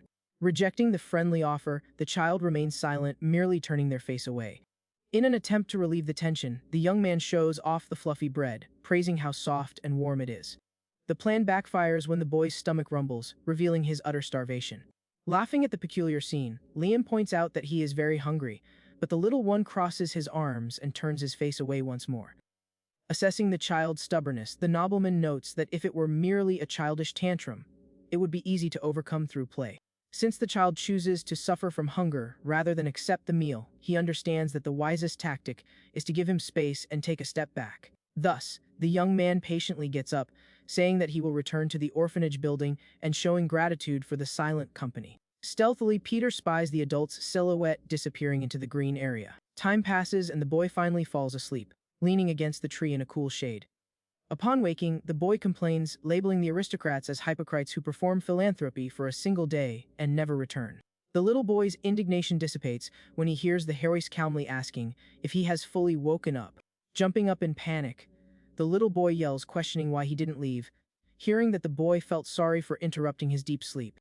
Completely shocked by the young man's indulgent attitude, Peter just stares blankly at the charitable man, unable to process a reaction. Maintaining his composure, the aristocrat presents the bread again, admitting that he too feels hunger and inviting him to a meal together. Returning to his defenses, the child pouts and turns his face away, which makes the young man question whether he will refuse the offer anyway. Realizing the continued stubbornness, the protagonist gives up and withdraws his arm with the food. Without any hesitation, Leon takes a colossal bite of the roasted food right before the child's eyes. Terrified by the scene, the boy screams, demanding an explanation as to why the adult is destroying his food supply. Chewing with gusto, the boy replies with complete naturalness that it would be an unforgivable mistake to discard food. Witnessing his snack disappear quickly, the little orphan panics and begins to stutter uncontrollably. Defeated by his own starvation, he takes the initiative and frantically announces that he accepts the bread, trying to snatch what's left. The first bite is enough to make the little one's eyes light up with pure amazement at the fantastic taste of the dough. A peaceful atmosphere finally settles in as they both eat, sitting side by side under the leafy tree. Still intrigued by the food, the boy examines the bread in his hands, trying to decipher the source of such a delicious taste. At that moment, Lion hands over a whole, unaltered piece, assuring him that this was the royal portion he had kept especially to give to the little boy. And analyzing the new snack, Peter finds the whole scene excessively strange and different from the standard of kindness he usually witnesses. He realizes that there is no magical element there, it is just food prepared in an extremely simple way. Unable to find a logical explanation, the child continues trying to unravel the secret behind that unforgettable taste. His childlike mind is soon invaded by intense pessimism, leading him to conclude that this sudden kindness is nothing more than a cheap act. Bitter memories return to haunt the boy as he recalls all the adults who sent him back to the orphanage feigning good intentions. Gazing sadly at the food, the burden of recurring abandonment crushes any hope of trust in the child. He finishes eating the pasta in absolute silence, internally convinced that all adults are nothing but big liars. Breaking through the child's melancholy, the protagonist informally seeks the child's attention. The young man points out that it is common for adults to stop eating when they are irritated. However, he praises the boy for eating even though he is unhappy. Displaying immense kindness, Lion reveals that he prepared that dish with his own hands, hoping to satisfy someone's palate there. Hearing such an authentic and affectionate confession strikes Peter's locked up heart to the core, breaking down all his barriers. The emotional situation spirals out of control when the boy begins to cry profusely while chewing, blaming the quality of the bread. Still sobbing slightly, the little orphan wipes his face and agrees that the formidable food was the real cause of his tears. Very relieved that he hadn't caused any harm, Leon changes the tone of the dialogue to something lighter. Without hiding his genuine gratitude, the boy thanks the other from the bottom of his heart for accepting to eat his snack. The compassionate attitude of the disguised nobleman creates an atmosphere of genuine comfort that the boy had never experienced before. Extending his little finger, Leon pledges to bake an even better batch and bring it specifically for him on his next visit. Astonished by the promise of constant returns, Peter hesitates, but soon hears the boy assure him that he never breaks his word. Lion's honesty is so clear that the little boy sees a bright aura emanating from his new friend. Completely charmed by the stranger's kindness, the orphan remains silent, merely absorbing the affection of the moment. Intertwining his little fingers firmly, the boy seals the pact by stating that he plans to devour 2 whole loaves of bread at their next meeting. The young master considers the goal too modest and jokes that he will need to create a huge stockpile to satisfy the little one's appetite. Observing the dialogue from a distance, the orphanage coordinator brings her hand to her face, completely moved by the scene. Witnessing the affectionate caress bring joy back to Peter, the nun cries copiously, remembering how apathetic the boy was. The woman reflects that, had she demonstrated genuine empathy in that practical way, the children would have trusted her much sooner. With a warm heart, the director merely admires the pair crossing the courtyard and prays that the temple will shower blessings upon that kind young man. As evening falls, Leon and Lixel gently bid farewell to the children and the administration as the sun sets on the temple horizon. Before they even get past the exit gate, the coordinator rushes over, breathless, and asks permission to inquire if they can wait just a little longer. In order to reciprocate the voluntary effort, the lady explains that she contacted a religious leader who agreed to come and pray for the children. Quite emotionally, she proposes that the pair also receive a formal blessing before departure, leaving Lion completely stunned. Taking the lead politely, Lixel agrees to the proposal, assuring that it would be impolite to refuse, while his brother inwardly rejoices at his great fortune.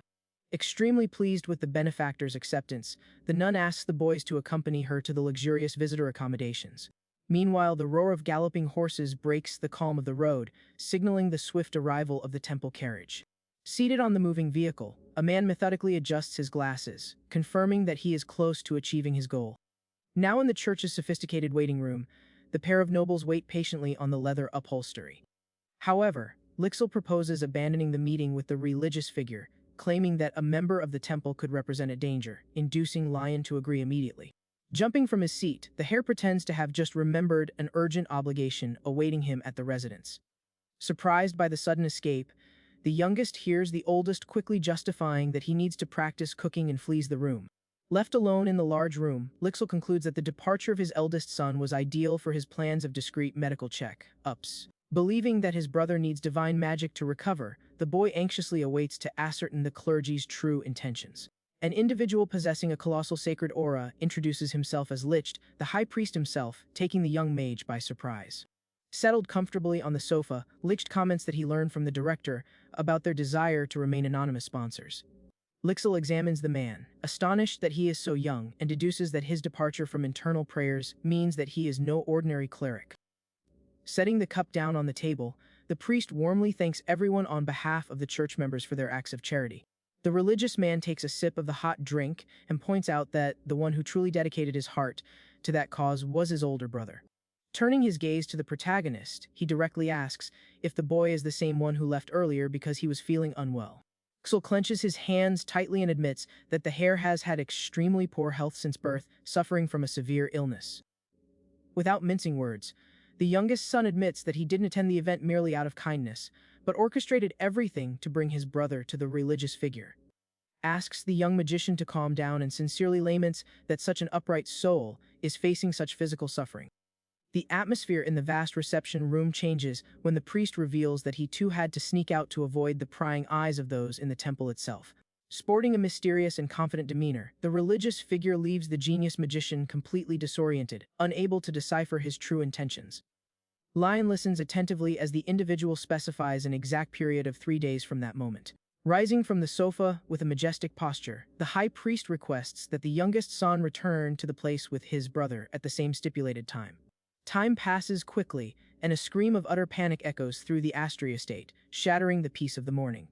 Lixil finds his older brother sprawled on the sofa looking like a zombie and reprimands him, asking why he's awake in the middle of the night in such deplorable health.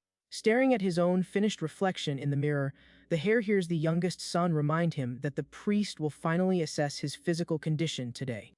Comfortably settled, the youngest son explains that the religious figure decided to assist in the medical process only because he felt an immense debt of gratitude towards them.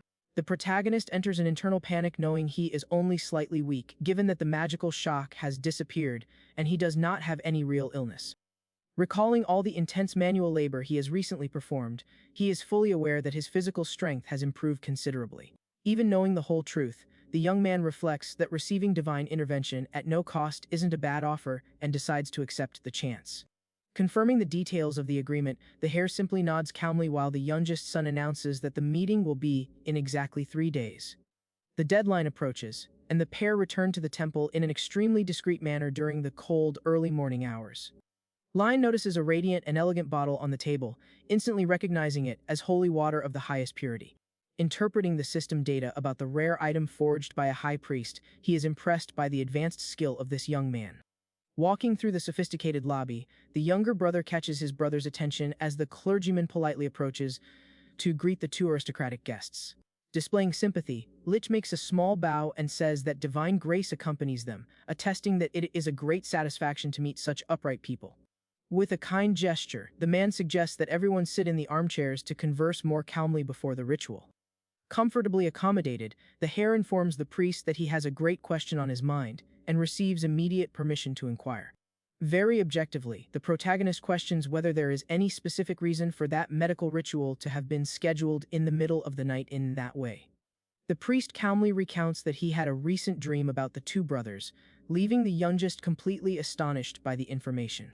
Enveloped by an imposing golden magic circle, Lit explains that clerics with exceptional sacred aptitude often receive revelations through prophetic dreams. Intrigued by the mystical revelation, the young magician politely inquires about the details of what occurred in that nocturnal vision. The religious man gently recounts that he glimpsed several children asleep in a flowery meadow, closely accompanied by the pair, with slightly different appearances. Holding the bottle of holy water, he claims it was such a lovely sight that he felt an urge to meet them personally to confirm the feeling. Lixil gazes thoughtfully at the cup, trying to understand the significance of its appearance and the divine revelation of such an influential figure in the clergy. Analyzing the pair's behavior with a keen eye, the priest quickly realizes that the younger brother is a very young magician with a cultured way of speaking. Noticing the boy's dense magical aura, the man concludes that they belong to the Astery, suspecting that the excuse of illness is merely a political pretext. Wishing to resolve the doubt as quickly as possible, Lich proposes that they begin the ritual to heal the older brother without delay. In order not to obstruct the focus of the delicate procedure, the prodigy of magic agrees to wait outside for a moment. As soon as the main entrance is closed, the religious figure announces that he will be the healing ritual on the young master's body. The priest's hand slowly rises as it begins to emanate a sacred, purifying, and very potent energy. An explosion of green light and magic engulfs the hearer's body, channeling all the power of the blessing directly into him. Abruptly interrupting the spell, the healer displays a look of utter bewilderment, unable to comprehend what had just happened. Seated in the chair with complete nonchalance, leading the man to question why the perfect blessing had no effect. Believing he had made some mistake in the conjuration, the religious figure unleashes a new wave of even more potent divine energy against the patient. The sacred magic hits the protagonist full force, but simply slips away and dissipates into thin air, as if there were nothing left to heal. Completely shocked by the null result of the second attempt, Lich stammers in astonishment as he finally understands the patient's terrible condition. Bathed in the remnants of divine light, the protagonist displays a relaxed smile and brazenly lies, stating that his body feels much better.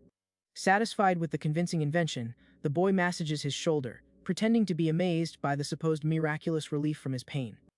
The healer informs that that amount of magic is already sufficient, while the healer tries to protest, completely destabilized by the situation. The high priest reflects anxiously on the three reasons in the world why a body might not respond to the powerful blessing of a high-ranking clergyman. He considers that the cure fails if the magician is superior and rejects the energy, or if the patient is already in perfect health from the beginning. Gazing at the boy with an expression of profound sadness and pity, he concludes that the third option is the worst, occurring only to those born with a tragically short life expectancy.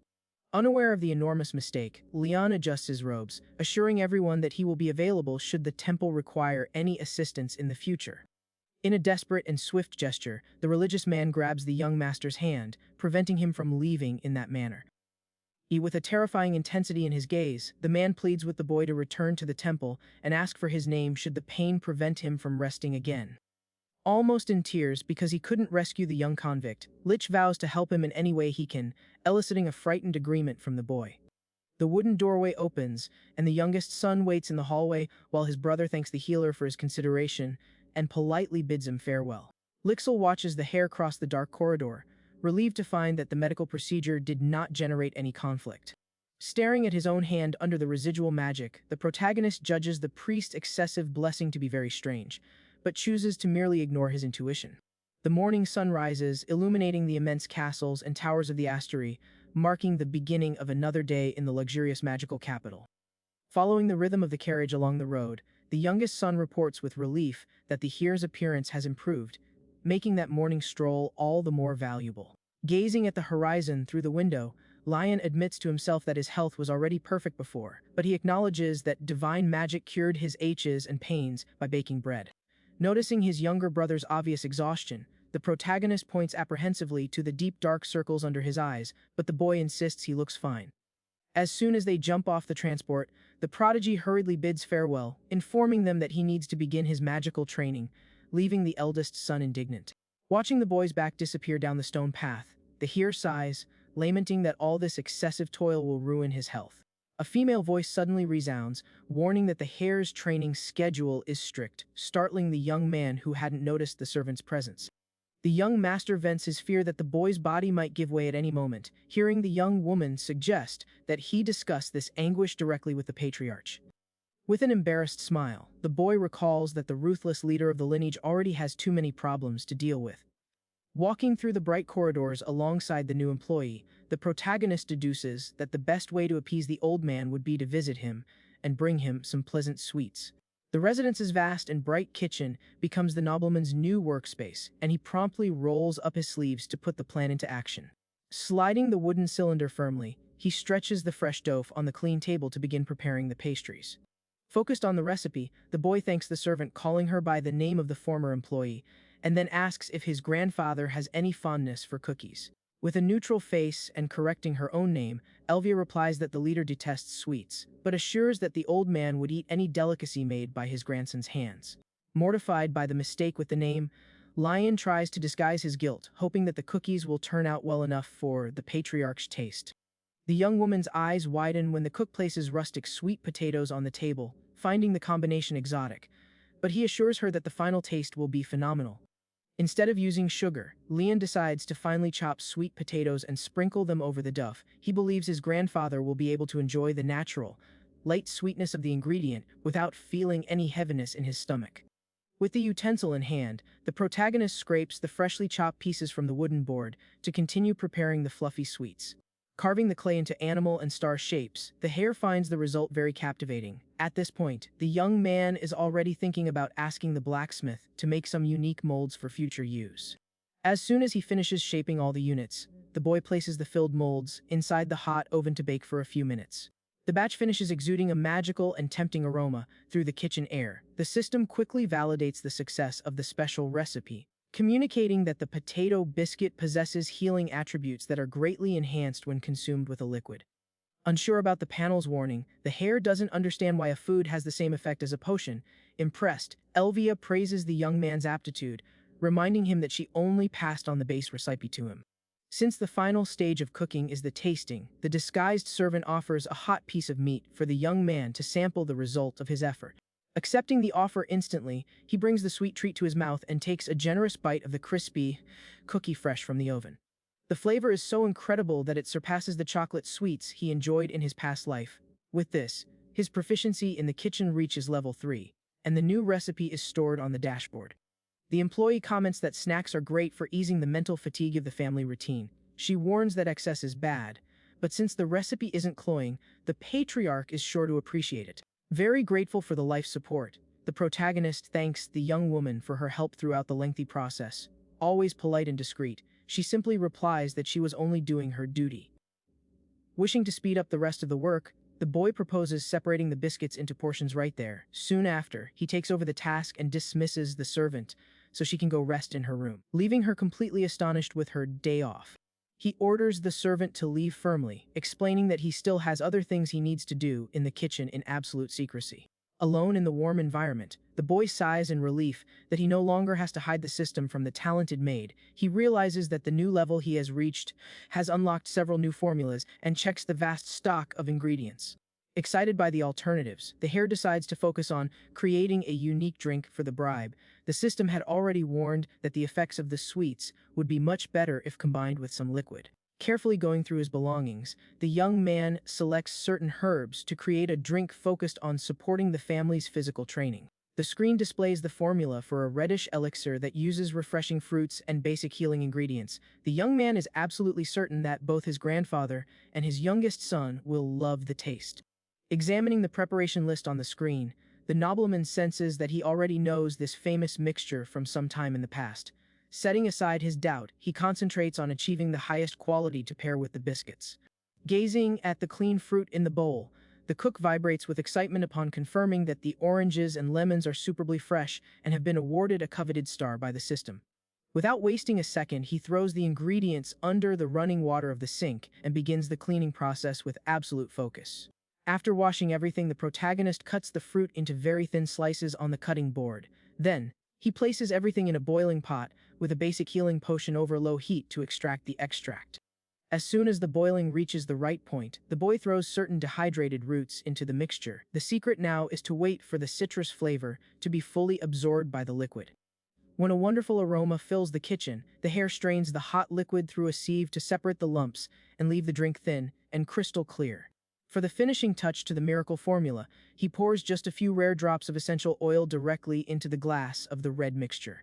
The workout supporting drink is finally ready, glistening in the bottle. Reading the system information, the young man understands why the formula seems familiar, as the method resembles an old-fashioned mulled wine. Taking a small sip to test it, he is satisfied with the exotic flavor of the mixture. Now, all that remains is to prepare the complete meal, combining the boiling beverage with the sweets. The tray gains an intense magical aura when both items are placed on it. The system names the creation as a special set capable of reducing fatigue and alleviating any pain. Several alerts confirm that the boy achieved an unprecedented feat by forging a meal combo, earning thousands of coins for his originality. Celebrating, he considers that enough. Firmly, the boy gripped the edges of the metal tray, preparing to make the huge surprise delivery that afternoon. Displaying complete confidence with the perfect snack in his hands, the protagonist leaves the kitchen determined to pay a visit full of ulterior motives to the old leader. The silence of the lobby is broken when the boy knocks on the heavy double doors of the main office. Opening the door slowly, the young master politely inquires whether the dreaded grandfather is very busy. Seated at the table, the leader stares at the tray and immediately scolds him. He grumbles indignantly at seeing his grandson carrying food instead of using the various servants to do so.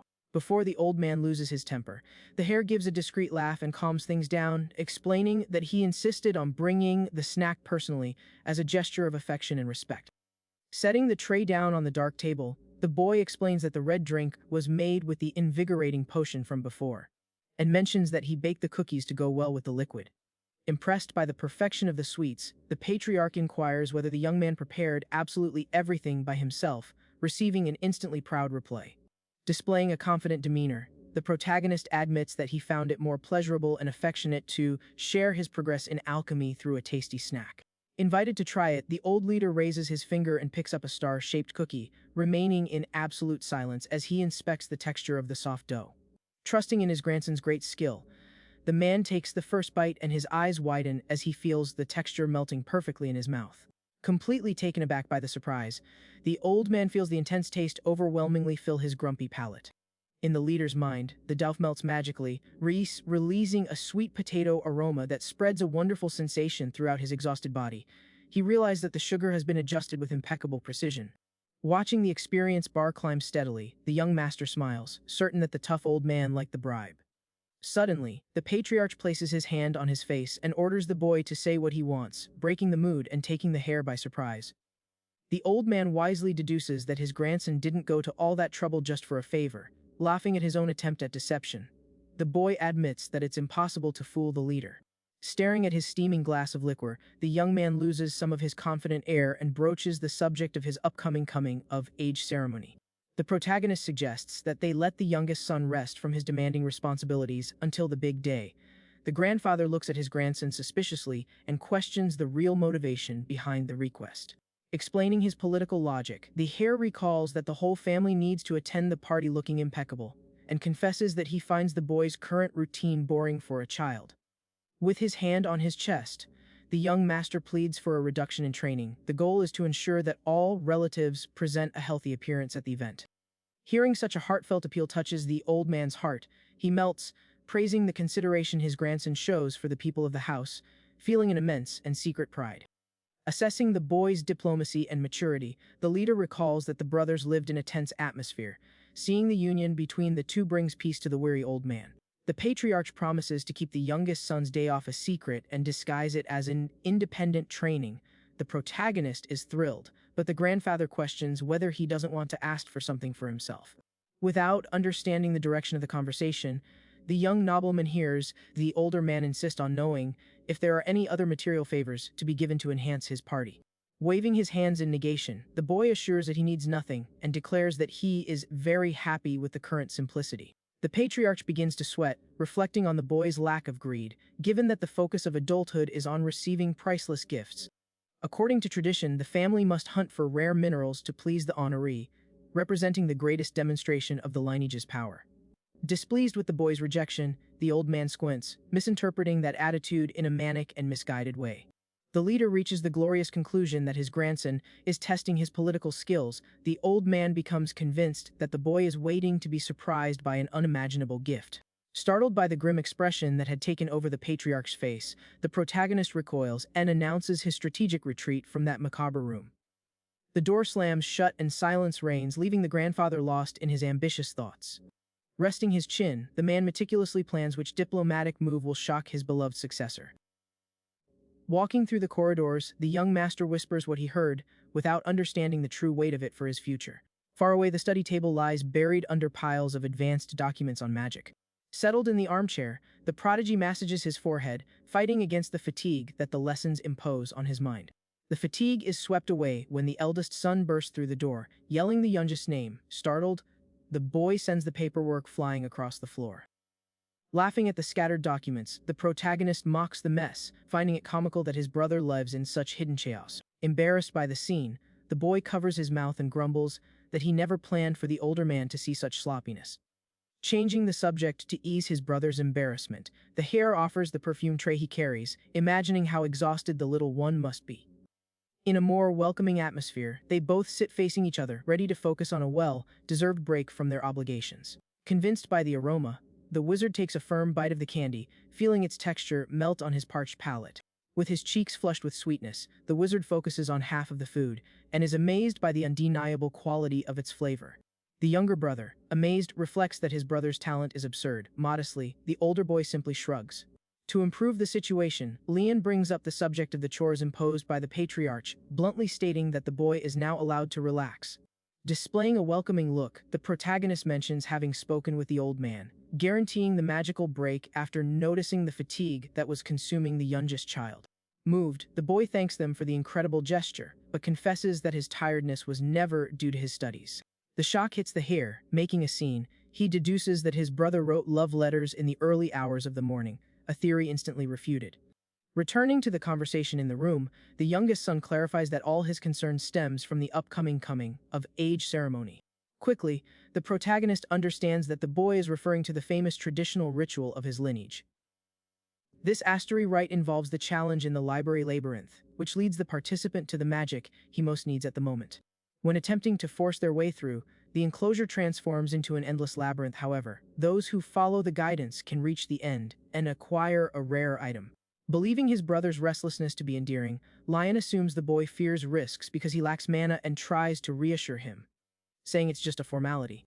Putting his hand to his head under great stress, the prodigy magician denies it and admits that the real problem is the clothing. Completely perplexed by the sudden statement, the eldest son inquires what is wrong with the clothes. Lixil questions whether the heir has already had the opportunity to see the suit that the patriarch reserved specifically for him to wear at the event. Snapping a photo forcefully on the table, the boy shows off his extravagant look while the protagonist's eyes widen in astonishment. The image shows an outfit with garish and ridiculous colors, confirming that the grandfather has no sense of fashion and ended up ruining the ceremony.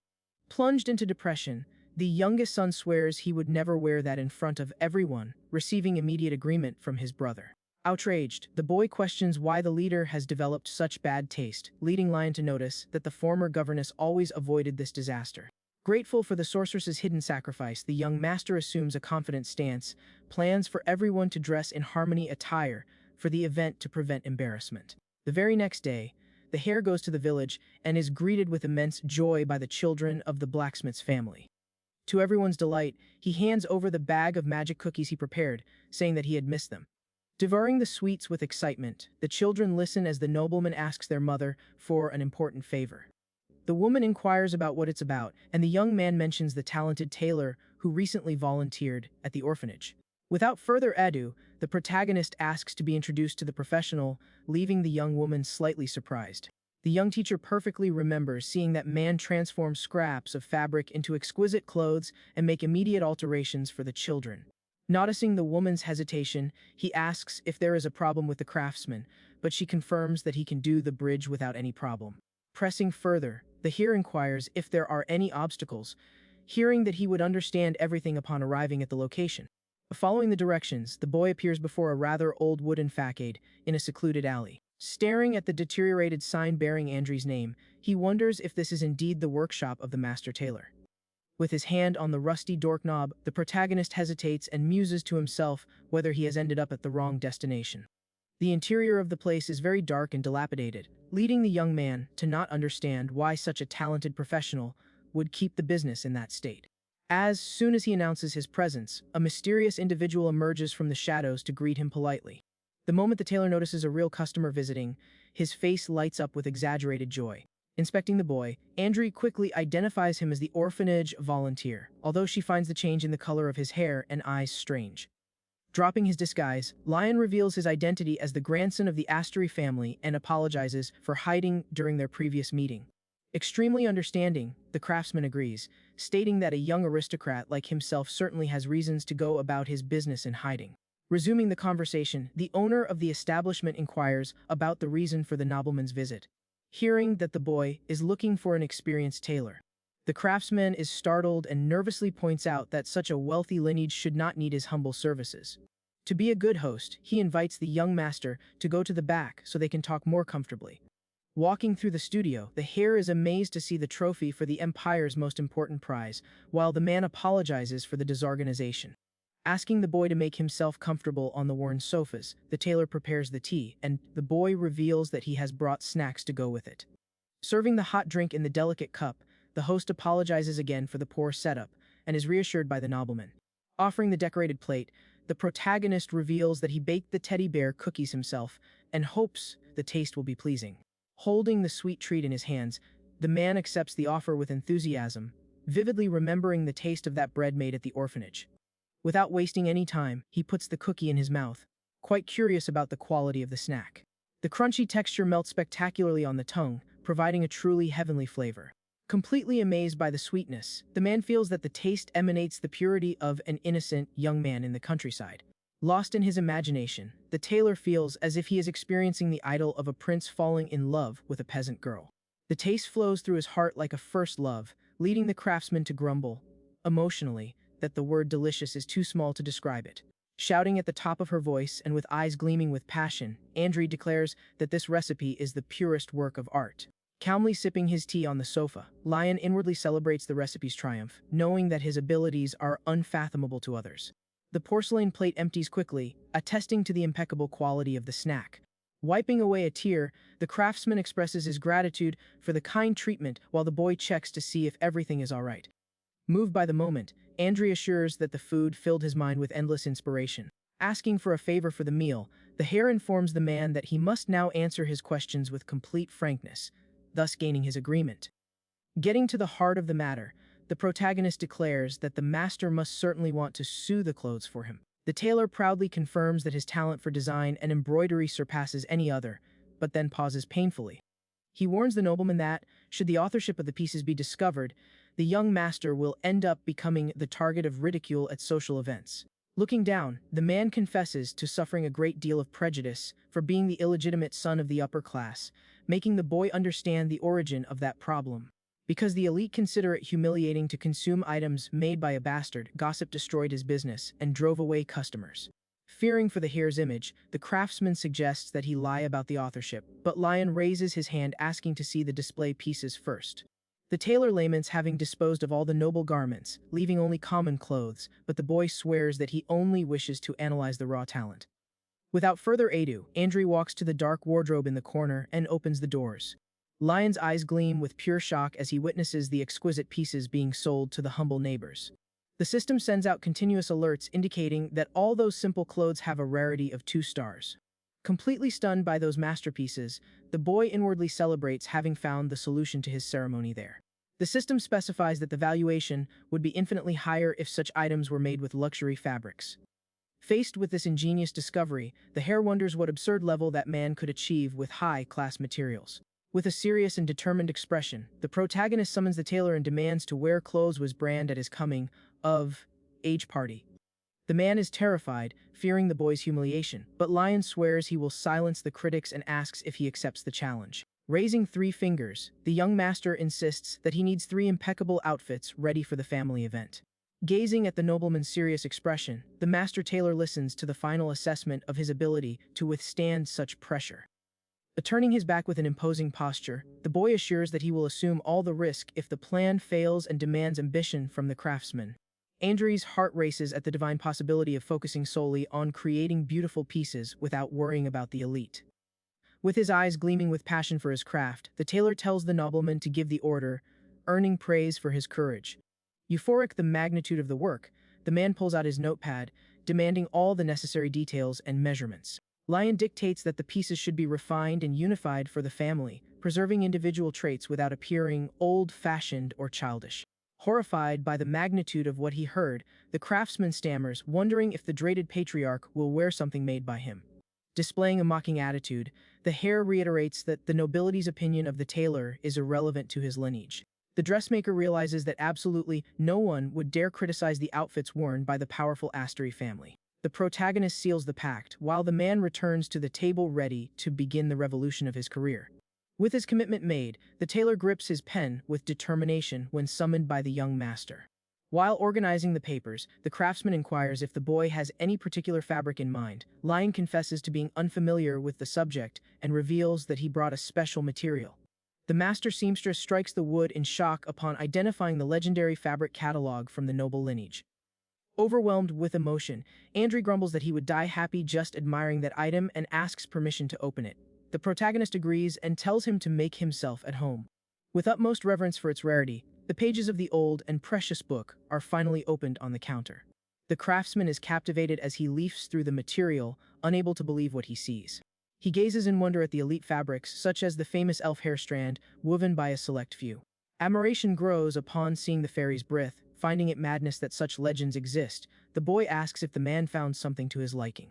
The leafing through the pages suddenly stops when the tailor focuses all his attention on one page, attracting the hearer's curiosity. Intrigued by the reaction, Lion wants to know why that material captivates the craftsman so much. Andrew explains that, in his heyday, a young woman used to wear exactly that fabric. Because it's impossible to find, he finds it fascinating to find it there. The man vows he will never forget something he has touched, lamenting the lack of written information. Determined to solve the enigma, the protagonist approaches to observe the material closely. The system reveals the protection called the Archmage's unconditional love. Reading the defense properties, the boy surmises whether the patriarch created it. By connecting the stories, he links the client mentioned by the tailor with the description focused on the great magician of the family.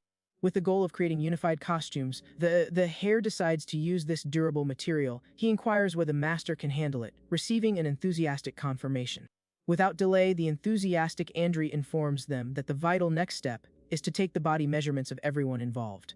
Back at the mansion, Lixel asks if the mission with the tailor has been resolved. The eldest son replies that he ended up being late collecting the materials. The youngest child doesn't understand the excuse. At that moment, the protagonist notices a very loud and unusual noise coming from outside. A powerful voice commands things to be moved inside, leaving the young master and the craftsman astonished by the sudden movement in the yard. Witnessing a fleet of carriages unloading luxurious sewing machines, they panic at the intrusion. Maintaining a superior posture, Lixel comments that he heard about his brother's interest in a tailor and assures that this level of support is the minimum expected. Displaying class and purchasing power, the prodigy wizard declares that all that financial support is natural for the Astery family. Completely astonished by the wealth, Andri praises his youngest son's dedication. The protagonist tries to downplay it, but the boy immediately shuts him down. Ignoring the tailor's humility, Lixel orders that absolutely everything be replaced with the new machinery. The master's humble demeanor vanishes in the face of the quality of the pieces. Begging, he demands the replacement of all his old tools. Shortly after, the craftsman dedicates himself to measuring the youngest child with extreme care and precision. The young magician thanks the professional for his patience during the long and meticulous process. Encouraged by the luxurious working conditions, Andri vows to do his best to deliver a masterpiece for the event. The young master simply laughs and tells the man to remain calm. Displaying a rather shrewd demeanor, the protagonist announces that he still has one more small personal favor to ask before calling it a day. The pair completely short-circuit when the heir begs to learn sewing techniques in his free time. The tailor stammers, terrified, stating that he would never dare teach something manual to such an important nobleman. Waving his hands tensely, the man refuses the request, warning about the risks of accidents with the fast machines. Lion reassures the master, guaranteeing that everything will be all right. The boy explains that he doesn't intend to sew anything complex immediately, only wishing to understand the basics of the craft. Still hesitant, the craftsman questions the real motivation behind the sudden desire. Being profoundly sincere, the heir extols the passion and excellence of the man. He confesses that it would be a shame not to appreciate the hard work put into formal attire, understanding that he needs to master the basics. Overwhelmed and moved by the nobleman's extraordinary empathy, the tailor becomes quite emotional. The protagonist adds that each technique applied carries the intention of the person who created the piece. Motivated and respectful, Master Andri swears on his life that he will keep no secrets and will teach the boy everything he knows. To manage his time, the man asks permission to finish measuring his youngest son first. He encourages his eldest son to observe the machinery while he waits. The tranquil late afternoon bathes the luxurious Astery mansion in an orange light that marks the transition to the night of work. Walking through the studio, the young master stops in front of a mannequin dressed in rustic clothes and confesses that he finds that talent unbelievable, regardless of how many times he analyzes the pattern. The system window confirms that the pants are of extremely low quality. He is fascinated as he reflects on how the tailor creates such absurd pieces with such cheap fabrics. Wearing a loose vest, the heir assesses the points on the rough edges and decides that the time has come to test his first attempt in the area. Holding the torn fabric, the boy finds it wrong to use technological machines without having learned the most basic fundamentals, concluding that he must master the basics manually. Recalling a convenient detail from the past, the protagonist shows excitement upon opening the magic box of the DIY repair kit he won at the black market. Bright light emanates from the briefcase as the young master prepares to begin the test. He concludes that there is no better time to debut the tools than that second of inspiration. Upon picking up one of the thin needles, the metal piece emits a glow and instantly transforms, leaving the boy shocked by the unexpected change. With his attention fixed on the bizarre tool, he notices that the object only seems new when touched by the user. The young man finds it fascinating to see the thread automatically go through the needle. Sitting near the wooden bookcase, the heir adjusts his posture and takes his first step into the complex world of sewing. Bathed in warm light, he concentrates deeply on the rhythmic movement of his own hands against the dark cloth. A feeling of surprise overwhelms the nobleman when he realizes that manual and repetitive activity is genuinely relaxing.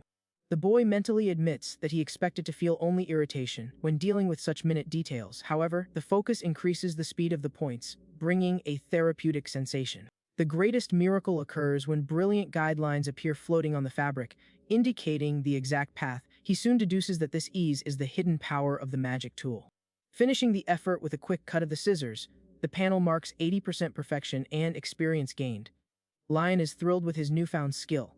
Lifting his new creation into the air, the young master examines the patched edges and finds the quality of the finish acceptable for a beginner. The nobleman's intense concentration is interrupted by the sound of familiar footsteps behind the chair. The tailor apologizes for the intrusion, but is shocked when he focuses on the excellent work the newcomer produced in the dark. Analyzing the points closely with a clinical eye, the master notes that there are minor irregularities, but classifies the work as a resounding success for the first time. Shouting across the room, the craftsman bursts with professional excitement, claiming that the boy's natural talent reminded him of something vital. Surrounded by flames of passion, he shouts that hand sewing is the cornerstone of formal wear, blaming his former work with the poor masses for the forgetting of noble roots. The man rambles on about elegant modeling changes and talks to himself about focusing on the best body angles. Watching the madness, the heir realizes that the master has immersed himself in the creative world. Taking advantage of the tailor's outburst, the youngest son suggests from the doorway that they return to the main building of the mansion. The protagonist agrees, putting on the coat, while Lixil anxiously recalls the important dinner scheduled with the fearsome leader. The boys from the family are already waiting in the main dining room. Seated at the dark wood table, the old leader agrees to the call, accepting that the break is unavoidable given the tight schedule. The silence of the palace is broken by the shuffling footsteps of the veteran accompanied by his employee. The assistant remarks that an event of this magnitude with all three of them together is rare. The patriarch counters, explaining that joint breaks are necessary. With the burden of leadership weighing heavily on his shoulders, the grandfather swears he doesn't spend all his time in the office for fun. He makes the sacrifice only to shield his grandchildren. Trying to justify his boss's stress, the butler points out that managing the empire steals time from his life. Furious, the old man curses the politicians who exploit him 50 years after the end of the war. Venturing about old age, the man questions how much time he has left to enjoy his children. The employee denies this, emphasizing that supreme magic guarantees centuries of existence. Adjusting his suit to regain his authority, Patrick announces that the union of the heirs requires his presence. The servant agrees to the duty of leadership. The heavy door is flung open, marking the imposing arrival of the gentleman. Observing the two from afar, he wonders if age has softened him or if the warmth of his grandson has melted away his barriers. Contemplating the upper-class couple, the grandfather cherishes the hope of spending his days enjoying the living jewels his daughter left in this world. Overflowing with satisfaction, the leader promises to protect the boy, concealing the hidden potential within his weak body. At that very moment, the boy exclaims a welcome. The table is overflowing with a gigantic banquet. Intimidated, the young master jokes, finding it all excessive for a gathering. The eldest son justifies the mountain of food, stating that he ordered his favorite dishes to celebrate the reunion. Grandpa pulls up a chair and joins in the atmosphere. Savoring the platters, Lion puts the pieces together, realizing that the division justified the absence. He lived locked away, and his grandfather only ate surrounded by parasites in the distant capital. Weight crushes the boy's conscience as he realizes the consequences of the brutal estrangement from his family. He understands that the little blonde wizard was forced to dine in a freezing void. In the silence, Lixil observes the two, deducing that the patriarch must have felt lonely all that time. Agreeing, the young wizard comments that they should have days like that more often. Touched by the words, the grandfather murmurs, while Leon reflects on how difficult it was for the old man to endure everything alone. Clenching his fist, the protagonist decides to ask the leader to set aside more time for them as a family. Overcome with a warm feeling, the heir focuses on supporting his youngest son, who endured isolation in the past. To break the silence, Leon assures the boy that he will no longer have to eat his meals alone. Accepting the moment, the old leader orders them to eat, receiving respectful confirmation from the two. The clinking of silver cutlery echoes through the elegant dining room. Shifting the focus to business, the patriarch inquires about the progress of the task, hearing the prodigy assure him that everything is going smoothly. At that point, a heavy silence falls over the table while the fine meal continues. Uncomfortable, the young wizard lowers his gaze, bothered by the suddenly quiet atmosphere. The grandfather thinks about the ceremony, frustrated that the boy didn't ask about his health or request a gift. Sensing the tension, the youngest son becomes worried, just as the heir calls the patriarch. Unexpectedly, the protagonist asks if the old man has ever sewn any fabric for his mother. Putting the cup down, the veteran adopts a defensive posture and claims to know nothing about the subject. Noticing the reaction, the young master concludes that the subject of the deceased mother causes immense discomfort to the old man. Without losing his composure, he reveals that he found a unique piece of fabric while talking to a tailor. Turning his face away, the hare asks Lixil to confirm if he remembers the material, receiving a positive nod. Therefore, Lion explains that the craftsman became nostalgic upon seeing the piece, remembering a young lady who adored that fabric. Since the material was stored there, the boy deduces that the client could only be his mother. Defeated, the patriarch sighs, realizing he can no longer escape this conversation. With his eyes downcast, the leader admits that this was the topic the family most wanted to avoid. However, the young man points out that they cannot bury the past and look away forever. Demonstrating maturity, he states that true comfort arises from speaking of the departed, intending to use clothing to mend the relationship. Completely disarmed by the sincerity, the old man succumbs to the emotional weight of the moment. Sitting alone, the man confesses that he himself made that fabric with his own hands. Confused by the revelation, the protagonist wonders why the patriarch created something so specific. Holding the cup firmly, the veteran explains in a stern tone that there was no grand reason behind that attitude. Amidst memories of a white dress, he admits it's natural for a father to worry about his daughter getting hurt or suffering from the harsh weather. Driven by this absolute protective instinct, he chose the finest magical wool, cast a spell on each thread, and had the garment woven exclusively for her. Lost in melancholy thoughts, the grandfather finds it unbelievable that that special fabric still exists after so many decades. Processing the emotional weight of that material made for his mother, Lion listens to everything in absolute silence at the table. With a clenched fist, the patriarch regrets having sunk into his own grief and left his grandchildren alone, knowing that Lixil was also curious about his mother. To ease the tension, the protagonist announces that he will use the piece of fabric to make the clothes for the ceremony, laughing excitedly when the old man assures him that there will be no shortage of cloth. Changing the subject, the hare has the audacity to ask when the leader will be available to take the measurements, leaving the man very confused. The boy feigns surprise and states that the patriarch obviously needs to wear a suit that matches theirs at the big official event.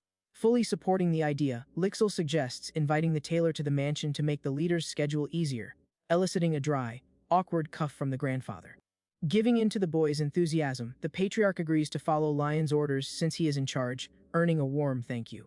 Celebrating the diplomatic victory, the hare rejoices at no longer having to worry about his grandfather's questionable taste ruining the party's aesthetics. Free from this weight on his shoulders, the young master feels he can finally relax and focus solely on preparing for adulthood. From that decisive dinner onwards, all the complex preparations for the big day flowed without the slightest problem. Thanks to the craftsman's frequent visits, the family's measurements and formal clothing were taking shape flawlessly. The meticulous decoration and arrangements of the enormous property also followed the maid's schedule perfectly. Unwaveringly supported by his grandfather and younger brother, Leon notices something quite unexpected in his busy routine. Surrounded by all that massive assistance from the staff, the protagonist discovers that he has absolutely nothing to do during the day. Settled at his work table, the boy explains that he has spent all his free time acquiring sewing skills, but he feels something is very wrong. Pulling the needle through the dark fabric with precision, he is certain that he should have already received a system update. Frustrated by the silence of the magic panel, he imagines the classic golden apprentice, level warning, and doesn't understand the lack of reaction. Inspecting the good quality of his handmade piece, he questions why talent doesn't unlock even when starting from scratch without using a machine. At that moment, a dark and terrifying conclusion crosses the boy's mind in the darkness of the room. Completely horrified by the idea, the young nobleman internally freaks out, wondering if he has absolutely no talent for sewing. Trying to remain calm, he rationally deduces that if it were a lack of natural talent, this would have become evident in his cooking much earlier. Comparing the two skills, the boy wonders if the problem lies with the tools, or if he needs a mentor to teach him. At the height of his frustration, he pulls at his hair, remembering that his success in alchemy depended much more on expensive equipment than on teachers. The internal crisis is cut short when a maid knocks on the door announcing that the master tailor has just arrived to see him. Relieved by the distraction, Leon asks if the outfits are ready, but the girl hesitates, warning that the man's mood seems strange. Surprised by the observation, the hare repeats her words, trying to understand what might have bothered the professional. Adopting a stern and somber look, the employee warned that the atmosphere suggested something had gone terribly wrong with the parts. Following the mansion's protocols, she explains that she took the visitor to the reception room first and asks if the young master wishes to see him. Pushing open the heavy doors of the hall, the protagonist mentally prepares himself to face the potential aesthetic disaster. A blinding golden light dazzles the boy's vision the moment the door opens, leaving him completely shocked. Gazing at the lavish and glittering display, the young master wonders if he has unwittingly entered a haute couture clothing store. Not understanding how the man carried all that alone, he observes the perfect suits on the mannequins and deduces that there is nothing wrong there. Turning to face the customer, the craftsman displays immense pride at finally receiving the boy. Holding up a dazzling gray coat, the master presents the formal attire and excitedly asks if the nobleman wishes to try it on. Without wasting any time, the protagonist quickly puts on the garment and adjusts the color of the impeccable fabric to his own body. Checking his reflection in the tall mirror, Lion marvels at the drape as the system confirms the creation of a luxurious masterpiece. Despite the visual perfection, the boy notices the craftsman's expression and points out that he doesn't seem very happy with the result. The tailor quickly denies it, praising the beauty of the garment, but admits that one specific detail continues to trouble his artistic mind. Suddenly, the system triggers a mission alert preventing the use of the outfit at the party until the missing item is found. Analyzing his reflection in the mirror side by side with the master, the young nobleman finally understands what is causing the imbalance in his appearance. Touching his own collar, the hair points out that his neck is very empty, leaving the professional pleased that he noticed the flaw.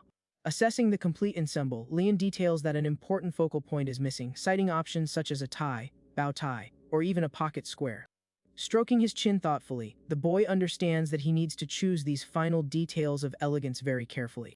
Planning for the whole family, he concludes that Grandpa should wear a respectable tie, while Lixel would look much better with a jovial bow tie. Observing the neatly arranged suits, Lion calls the master tailor's attention to ask a small personal favor.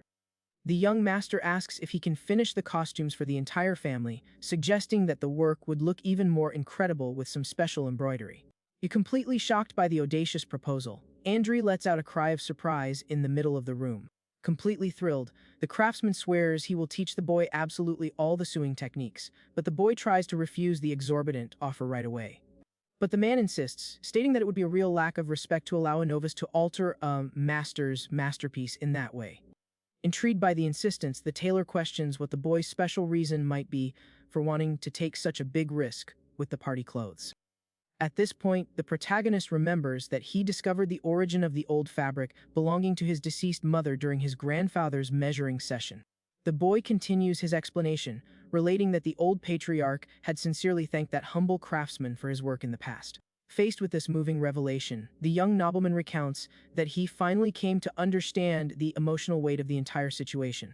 He realized that producing custom-made pieces for loved ones carries immense significance for the leader of the magical family. Since the old man dedicated his own time sewing the protective covering for his daughter, the heir feels that the finishing touches to that tribute must necessarily come from his own hands. The boy concludes that this family endeavor carries such a pure and valuable essence that no master tailor in the world would be able to replicate it. Moved by the heartfelt account, Andrew reflects that being a good professional goes far beyond simply delivering top-quality clothing. Sensing the boy's immense respect for manual labor, the craftsman decides to relent and offer the best support of his life there. With that, the master leaves the finalization in the boy's hands, who very excitedly suggests that they decide on the basic designs soon.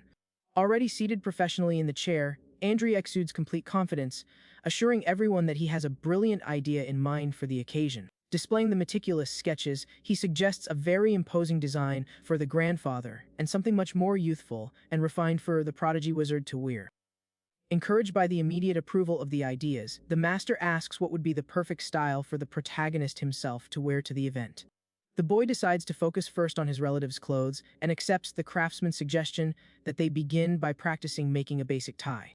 The master seamstress begins the lesson by explaining all the minute details and the complex structure that make up the men's accessory. Finding the technical terms similar to weapon names, Line jokes internally that this would be a little embarrassing in front of his lineage focused on spells. Shifting the focus to practical matters, the young man hits the nail on the head when he asks about the inner lining, surprising the professor with his sharp knowledge. The hare explains that the extremely high-quality silk they use is able to maintain its perfect shape on its own simply by being pressed. Extremely excited by the apprentice's wisdom, the tailor enthusiastically gives the green light for the official start of the practical work. The silence of the luxurious room is broken by the sound of tools as the young master focuses all his attention on crafting the first piece. Shortly after, the craftsman highly praises the newcomer's result, who ignores the system's achievement notifications and agrees to advance to the next stage. The professor asks if there is any design in mind for the embroidery, hearing the nobleman confirm that the plan is to use the classic family coat of arms. Sliding the pencil across the white paper, the protagonist draws leaves connected to a firm branch to symbolize the unwavering unity of his lineage. Completely fascinated by the sentimental message of the drawing, Andrew finds that botanical idea incredibly profound and brilliant. Masterfully wielding the needle, the tailor demonstrates how to bring out the texture of the thread, advising that the only real secret to perfection is to practice without stopping. Completely determined to master the technique, the young master asks for a short deadline of just 3 days to be able to finish absolutely everything. Displaying blind faith in the new apprentice, the professional agrees immediately, assuring that the boy's talent is real. Time flies by in the makeshift workshop, and the hare ends up pricking his own finger with the needle, letting out a small groan of pain. Staring at the small drop of blood on his skin, he sighs in relief, noticing that the injury wasn't serious, and refocuses on his work. Hands-on for days on end, the nobleman worked like a madman until he exhausted all the molds and began creating his own designs. To ensure that his craftsmanship truly evolved, he decided to hide the magic tool kit and rely solely on his own sweat. Slumped exhausted at the table after yet another warning of system failure, the young man admits that the task is grueling and seriously considers giving up. Stretching his aching body in the luxurious chair, the extreme fatigue takes its toll, making the shoulders and eyes of the novice tailor burn. Despite all the accumulated physical discomfort, the protagonist gets up and faces the fabric counter with renewed determination. Gripping the fabric firmly again, he refuses to give up, noticing that his own hands have finally begun to get used to the accelerated speed of the stitches. Suddenly, an intense and unexpected glow begins to radiate directly from the palms, taking the focused worker by surprise. The system's golden panel gloriously appears in the air, announcing the awakening of an unprecedented talent, acquired through sheer, continuous effort amidst agony. Bathed in the light of hard-won achievement, the hare celebrates with relief at finally having reached level 1 in the tailor class.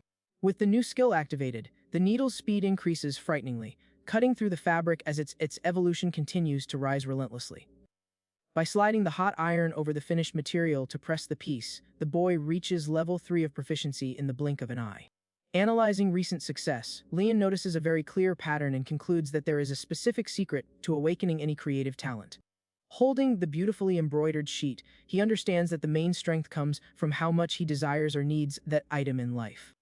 The memoirs confirm the theory when he recalls the desperate need he had to forge agricultural tools and bake food for the children at the orphanage.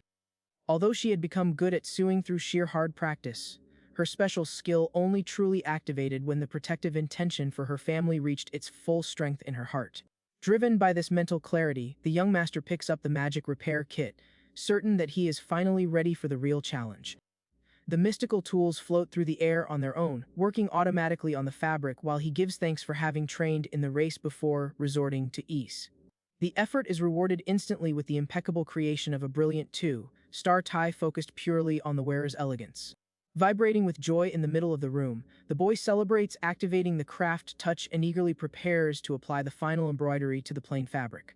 A luxurious aura envelopes the material at the exact moment when the botanical details elevate the tea's status to the 3rd level of supreme rarity. With great care, he adjusts the impeccable accessory on the mannequin and proudly displays the sign, assuring that this work of art can be proudly displayed anywhere. The technological panel flashes as a warning when the combined parts come into perfect synchronicity and evolve, forming a complete, magical whole. Bathed in a dazzling blue light, the hare is utterly amazed as he contemplates the stunning beauty of the first 4-star item he has ever produced. The excitement continues to grow as the grandfather's and younger brother's clothes also receive the same visual blessings of perfect creation. Surrounded by the imposing gleam of yet another legendary, high-fashion suit, the protagonist feels his chest overflow with indescribable professional satisfaction. Completely taken by surprise by the floating bonus panel, the creator discovers with fascination that the costumes hide magical effects that activate when worn by the family. Completely mesmerized by the achievement screen, Lion calculates that he will be able to finish his own costume and his younger brother's quickly, maintaining that pace of production. Folding the dark clothes onto the clean countertop, the boy focuses on taking a deep breath and working very calmly so as not to ruin anything in the process. The silence of the luxurious room is broken only by the sharp sound of the magic scissors, gliding with absolute precision along the edges of the heavy material. Shortly after, the system announces the success of the second stage, confirming that the little magical prodigy's formal attire is ready for use. Standing alone before the illuminated mannequins, the hare crosses his arms and sighs, admitting that the big problem now is deciding the direction of his own appearance. Weighing the aesthetic options in his mind, he concludes that a casual outfit would ruin the family's imposing image and decides to wear a neck accessory so as not to clash with the ceremony. In a burst of pure artisanal genius, the protagonist finds the perfect solution and decides to make an elegant cord to put on his collar. Quickly sketching the design on crumpled paper, he establishes that the true highlight and charm of the exclusive garment will be a very imposing jewel in the center of the chest. Walking through the ancient corridors of the mansion, the young master searches through the dusty display cases filled with treasures that the old patriarch used to display in the distant past. The nobleman's discerning eye immediately focuses on an extremely dazzling purple gemstone, shining solemnly inside the dark velvet box. Holding the heavy jewel against the warm light of the hall, the hare notes, nostalgically, that the vibrant color perfectly resembles the unique hue of the eyes of his magical lineage. Back at the workbench, he fits the jewel with extreme precision into the center of the white cord and celebrates the glorious completion of the final and most important piece. A cosmic explosion of magic engulfs the boy as the system releases a flood of reward coins, leaving him astonished by the $1,000,000 bonuses for completing the collection. Completely euphoric with the sudden fortune falling into his virtual account, he celebrates loudly upon seeing that the secret store's marvelous catalog has finally been released for full access. Highly motivated by the absurd evolution of his luxurious lifestyle, the protagonist turns his elegant body around and decides to put his new millionaire plans into action immediately. Lyon's millionaire excitement is cut short by a scream of pure terror when Lixil bursts through the bedroom door. Enveloped by a menacing aura, the youngest brother indignantly questions why his brother is still suing on the eve of the ceremony. The prodigy wizard warns that staying awake for 3 consecutive nights will destroy his body, while the protagonist internally panics at having been caught red-handed. With a relentless look, Lixil orders them to go to sleep immediately, terrifying the night worker. At that moment, Elvia suddenly appears, grabbing the young master and agreeing that they need to rest, even though it's late. Being dragged away, Leon screams desperately, begging for just a little more time to peek into the newly unlocked secret shop. Time flies and dawn illuminates the immense towers of the palace, marking the arrival of the long-awaited day of the official event. Already settled in his brightly lit room, the hare listens to the disguised maid complimenting him on how incredibly handsome he looks today. She points out that the tie in particular matched the look perfectly, leaving the young man quite relieved with the result. Reflecting on having fallen asleep the previous day, he mentally celebrates that all that absurd effort ensuing was worth it. Bathed in the morning light, the protagonist reflects melancholically on how quickly time has passed until reaching this stage of adulthood. The door opens and Lixil enters the room, very well dressed, politely asking if the older man managed to sleep well. Turning around, accompanied by the employee, the young master confirms and asks if the boy was waiting for him. With an elegant posture and a gentle smile, the youngest son announces that he will escort the eldest from that moment on. The enormous double doors of the main hall begin to open with a creak as the boy remembers the weight of that special date. The prodigy magician assures his brother that he is the absolute star of the show as they face the grandeur of the celebration. The immense ballroom of the palace overflows with wealth and luxury, receiving the elite from across the empire. Between glasses of wine, the guests gossip that the extravagant event surpassed even the prestigious imperial banquets. A nobleman comments that the rumors about the patriarch's terrible relationship with the hare seem false, but another prefers to wait and see. The chatter ceases immediately when the entrance of Marquis Astery and the young masters is announced loudly and clearly. The crowd marvels at the old leader's relentless majesty, quickly assuming the boy beside him is the youngest genius. The master of ceremonies prolongs the suspense by introducing the main attraction of the evening. Dazzling and exuding elegance, Lion Astery rises at the top of the staircase, stealing the attention of the entire hall. The most powerful family on the continent descends the steps together, completely silencing the nobility present. Surprised by the young man's good looks, some women whisper, not understanding how that attractive young man gained the reputation of being a complete loser. Walking side by side, Patrick subtly calls his grandson's attention. The grumpy old man points slyly at a group and tells the boy not to mix with those low-class people. Displaying complete confidence, the leader advises that the hare needs to mentally prepare to give a speech in front of everyone shortly. Giving a relaxed laugh, Leon vows that he will bring no dishonor to the dynasty's name, noticing how much his grandfather cares for him deep down. With firm steps, the protagonist advances, focused only on avoiding false friendships with self-serving nobles during the ceremony. Standing in the center of the hall, the heir greets the crowd and jokes about finally reaching adulthood, albeit a little late. Watched closely by the proud eyes of his family, he focuses on making the best possible impression on high society. The young master politely thanks all the leaders who will guide the country's future for their presence, generating murmurs of surprise in the hall. The guests are astonished to realize that the firstborn son has always projected an extremely reliable and serene image. A small group of nobles whispers in admiration about the magnetic way the young man is drawing all the attention of the party to himself. Upon closer inspection, the women conclude that the hidden charm lies not in the nobleman's appearance, but rather in his perfectly tailored clothes. The elite realize that the true genius of that outfit lies in its simplicity, which completely elevates the beauty of the wearer. Delighted, the crowd begins to wonder which design genius accepted the job that all the famous studios had rejected. Noticing the aesthetic commotion, Patrick is shocked to understand the brilliant and subtle strategy his grandson has devised. With this, the patriarch reflects on the sharp intelligence of the boy who calculated every minute detail of that public appearance. Lixil simply watches his brother shine under the spotlights in absolute silence. Overflowing with joy, Lion concludes his speech by wishing everyone a wonderful banquet. As soon as he steps off the stage, the youngest approaches, full of admiration, calling the oldest incredible. The boy asks when he practiced such a good speech amidst all the rushing around, while the protagonist subtly recalls his former corporate life in Korea. Observing the siblings conversing, the nobles praise how the Astery lineage exudes dignity and a commanding presence even without possessing magic. The old leader praises his grandson's excellent work in the speech, earning a respectful thank you at the same time. Very pleased with the evening, the patriarch releases the boys to enjoy the wonders of the banquet at their leisure. The luxurious tables display the most delicious and refined dishes ever prepared in the empire. A soft orchestra plays in the background, maintaining a chic and pleasant atmosphere for high society. Setting his glass down on the table, the youngest son draws the heir's attention to a very important matter.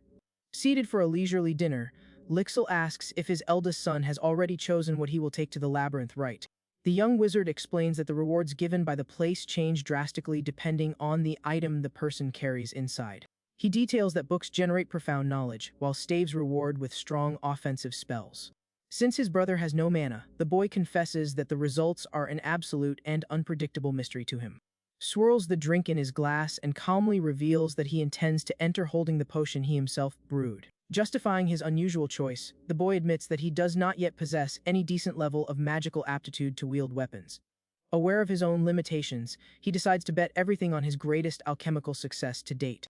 The heir humbly acknowledges that the legendary costumes were only completed thanks to the tailor's talent, wishing to bring something purely his own to the challenge. Listening to the conversation, the grandfather supports the brilliant decision, stating that the labyrinth will shape the teachings based on the boy's true abilities. Suddenly, the relaxed atmosphere vanishes when the patriarch adopts a penetrating gaze, announcing that he has one more crucial question to ask. Getting straight to the point, the old leader seriously questions whether his grandson has any interest in politics or in assuming leadership, receiving an instant, resounding no.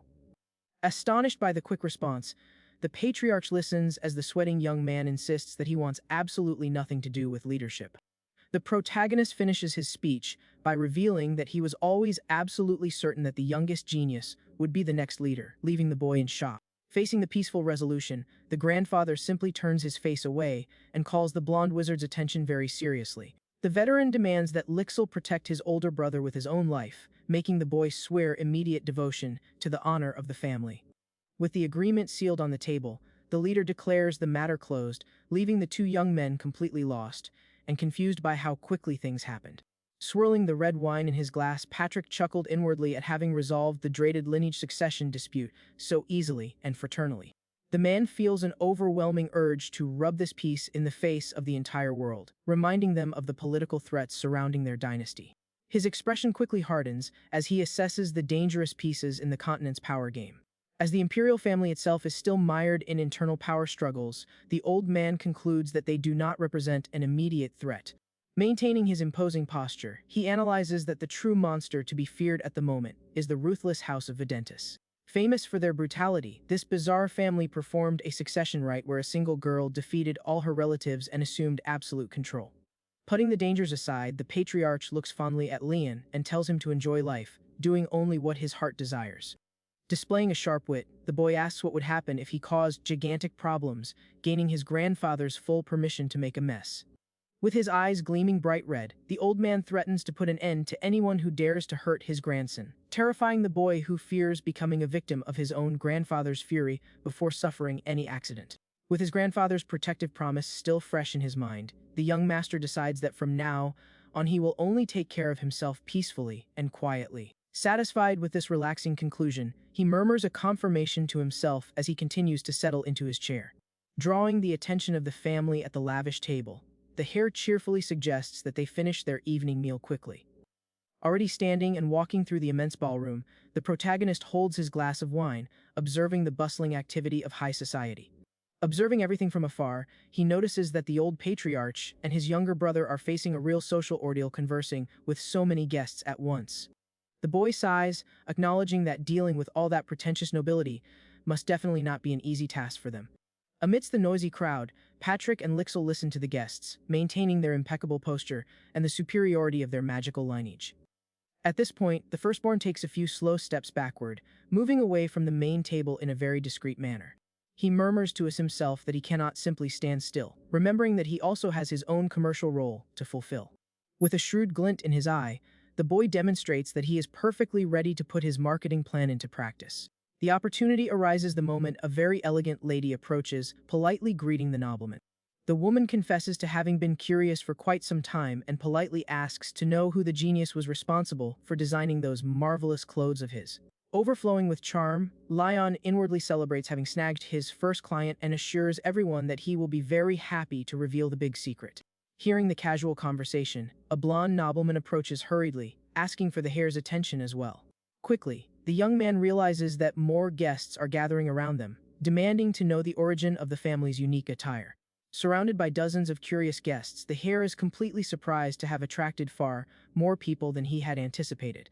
He wonders internally if all that insane hype is the practical and flashy effect of displaying a 4-star item in public. Quickly taking control of the situation, the young master smiles and asks if everyone there is really so interested in the authorship of the perfect pieces. Cutting through the lively atmosphere of the group, a mustachioed man raises his hand and warns that there is a very worrying detail in this haute couture story. Maintaining a polite and serene demeanor, the protagonist asks the nobleman to explain exactly what he is talking about. The guest reports having heard a strong rumor that the designer in question was the illegitimate son of a prestigious upper-class family. He completes the gossip by explaining that the brilliant craftsman was summarily expelled from the nobility precisely for having stooped to selling his clothes to common plebeians. Feigning complete ignorance of the tailor's past, Leon's eyes widen, feigning a very convincing shock at the revelation. A lady hides her face with her fan and indignantly questions whether there are still people who reject such great talent for such political nonsense. She whispers to the group that only the nobility aligned with the conservative ideas of the first imperial prince usually cares about this kind of outdated prejudice. Putting together the pieces of the current political scenario, the mustachioed man recalls the crucial detail that the second prince was also born out of wedlock. He wisely deduces that the poor tailor ended up becoming just a victim of public opinion, crushed by the intense rivalry between the two princes. Taking advantage of the shift in perspective that is favorable to him, the protagonist offers to introduce the craftsman, but pretends to back down if his tainted past makes anyone uncomfortable. The crowd immediately denies it and begs for information, firmly asserting that everyone's interest there is solely in the impressive quality of the clothes. Displaying a victorious smile with a glass of wine in his hand, the young man reveals Andrew's name and informs them that his shop is located in the southern region of the Astery territory, making the nobility understand that the genius tailor is now under the powerful protection of his family. Trying to inflate the mark in a cunning way, the young master raises 3 fingers and announces that the sought-after craftsman only has 3 rare reservation slots available for today. Before the desperate crowd could start fighting over the coveted spots, a firm female voice echoed through the hall, instantly cutting through all the commotion. The sound of footsteps pounding on the marble floor draws everyone's attention as the woman confidently strides toward the hare. Clarency Videntis, the formidable and ruthless leader of the famous swordsmith house, approaches and authoritatively asks if the tailor truly accepts any kind of commission. The nobles around begin to murmur, completely astonished, as they witness the imposing and deadly marchionist showing interest in a trivial matter like fashion. Sweating profusely at the intimidating presence before him, Leon tries to maintain a businesslike demeanor and politely asks what style of clothing the warrior wishes to order. The woman explains with the utmost naturalness that she urgently needs very durable training clothes and comfortable clothing to wear during her demanding routine. Turning her face suddenly, she casts a heavy, deadly glance toward a group of cowardly nobles gossiping nearby. With her eyes gleaming a purely murderous red, the Marchioness justifies in a menacing tone that her old clothes simply cannot be worn anymore. Terrified by the clear insinuation of carnage, the boy has a nervous coughing fit and tries to flee, inventing the flimsy excuse that something urgent appeared out of nowhere. Left completely alone in the middle of that empty area of the hall, the powerful warrior leader simply stares into the void in deadly silence. Safely hidden behind a pillar, the heir recalls that the Marchioness survived an extremely brutal succession rite, finding it perfectly normal that others are terrified of crossing her path. However, his sales instincts outweigh his fear, and he returns with a confident smile, explaining that large orders take longer, while she accepts the terms and offers to pay in advance immediately. With an elegant and very cold demeanor, the woman assures that she will arrange for payment separately right after the noisy party ends. Satisfied with closing this highly lucrative and dangerous deal, the boy walks away, internally celebrating having dealt with the frightening client peacefully, and is already focusing on his next goal. Announcing the end of the available spots with a satisfied smile, the young master casually asks if anyone else wishes to put their name on the gigantic waiting list. The response is a barrage of desperate nobles frantically throwing papers and proposals at the frightened boy to secure the tailor's exclusive services. A thick ledger slams shut on the table, confirming the overwhelming success of the business plan, making the heir thrilled at having secured the recognition and wealth of Master Andre. The bustling business atmosphere is interrupted by a trusted maid, who announces that the patriarch has just declared that the great challenge of coming of age is officially ready to begin. A few minutes later, the protagonist finds himself alone and standing before the immense, dark doors that guard the dreaded labyrinth of the magic library. A mocking voice echoes from behind him, breaking the silence and sarcastically commenting that the place is perfectly worthy of the eldest son of the family famous for its overwhelming magic. Second Prince Kyle Sol Inus approaches with an arrogant smile, asking if the young master isn't even a little nervous about the challenge, closely followed by First Prince Tyrus. The heir curses inwardly, absolutely certain that the prince is provoking him on purpose, knowing of his complete lack of mana, but replies aloud with extreme confidence that he fears nothing. Taking the lead over his brother in a very protective and threatening manner, Lixil glares at the nobles of the Imperio family with a furious look and angrily questions what the brilliant firstborn could possibly be doing to feel nervous. The two princes recoil slightly, startled by the explosion of magical pressure, while Lion finds it amusing to notice how the younger one looks exactly like the old patriarch when he adopts that hostile and defensive posture. The first prince merely gives a wry smile and ironically announces that he will return to his seat, confirming Lion's theory that the guy is indeed very talented, but focuses his energies only on frivolous and futile pleasures that Lixil hates with all his might. Ignoring the meddling royalty, the young magical prodigy hands the gleaming vial of potion to his older brother and begs him to be very careful inside. Holding tightly his best alchemical item ever crafted, the protagonist expresses gratitude for the immense emotional support and focuses all his attention on the dangerous mission that awaits him. Already venturing into the interior of the gigantic room, the boy walks along the shelves in wonder, remembering that this place used to be his great refuge during his sad childhood when his magic had not yet awakened. Facing the mystical darkness of the immense corridors filled with floating books, he recalls the famous legend that the first patriarch kept a true treasure there after the mortal war against the demons. Extremely curious to discover what it is. Walking cautiously across the clean, shiny floor, the boy deduces that the hidden treasure must be some item of incalculable value, but he is taken by surprise when a beam of blue light rises in the darkness. Enormous magic circles filled with ancient runes suddenly light up and begin to spin beneath the nobleman's feet, illuminating the dark floor of the library area. Outside, the intense vibration shakes the entire structure in a frightening way, making one of the princes question how simply opening the isolated location is causing such a huge impact.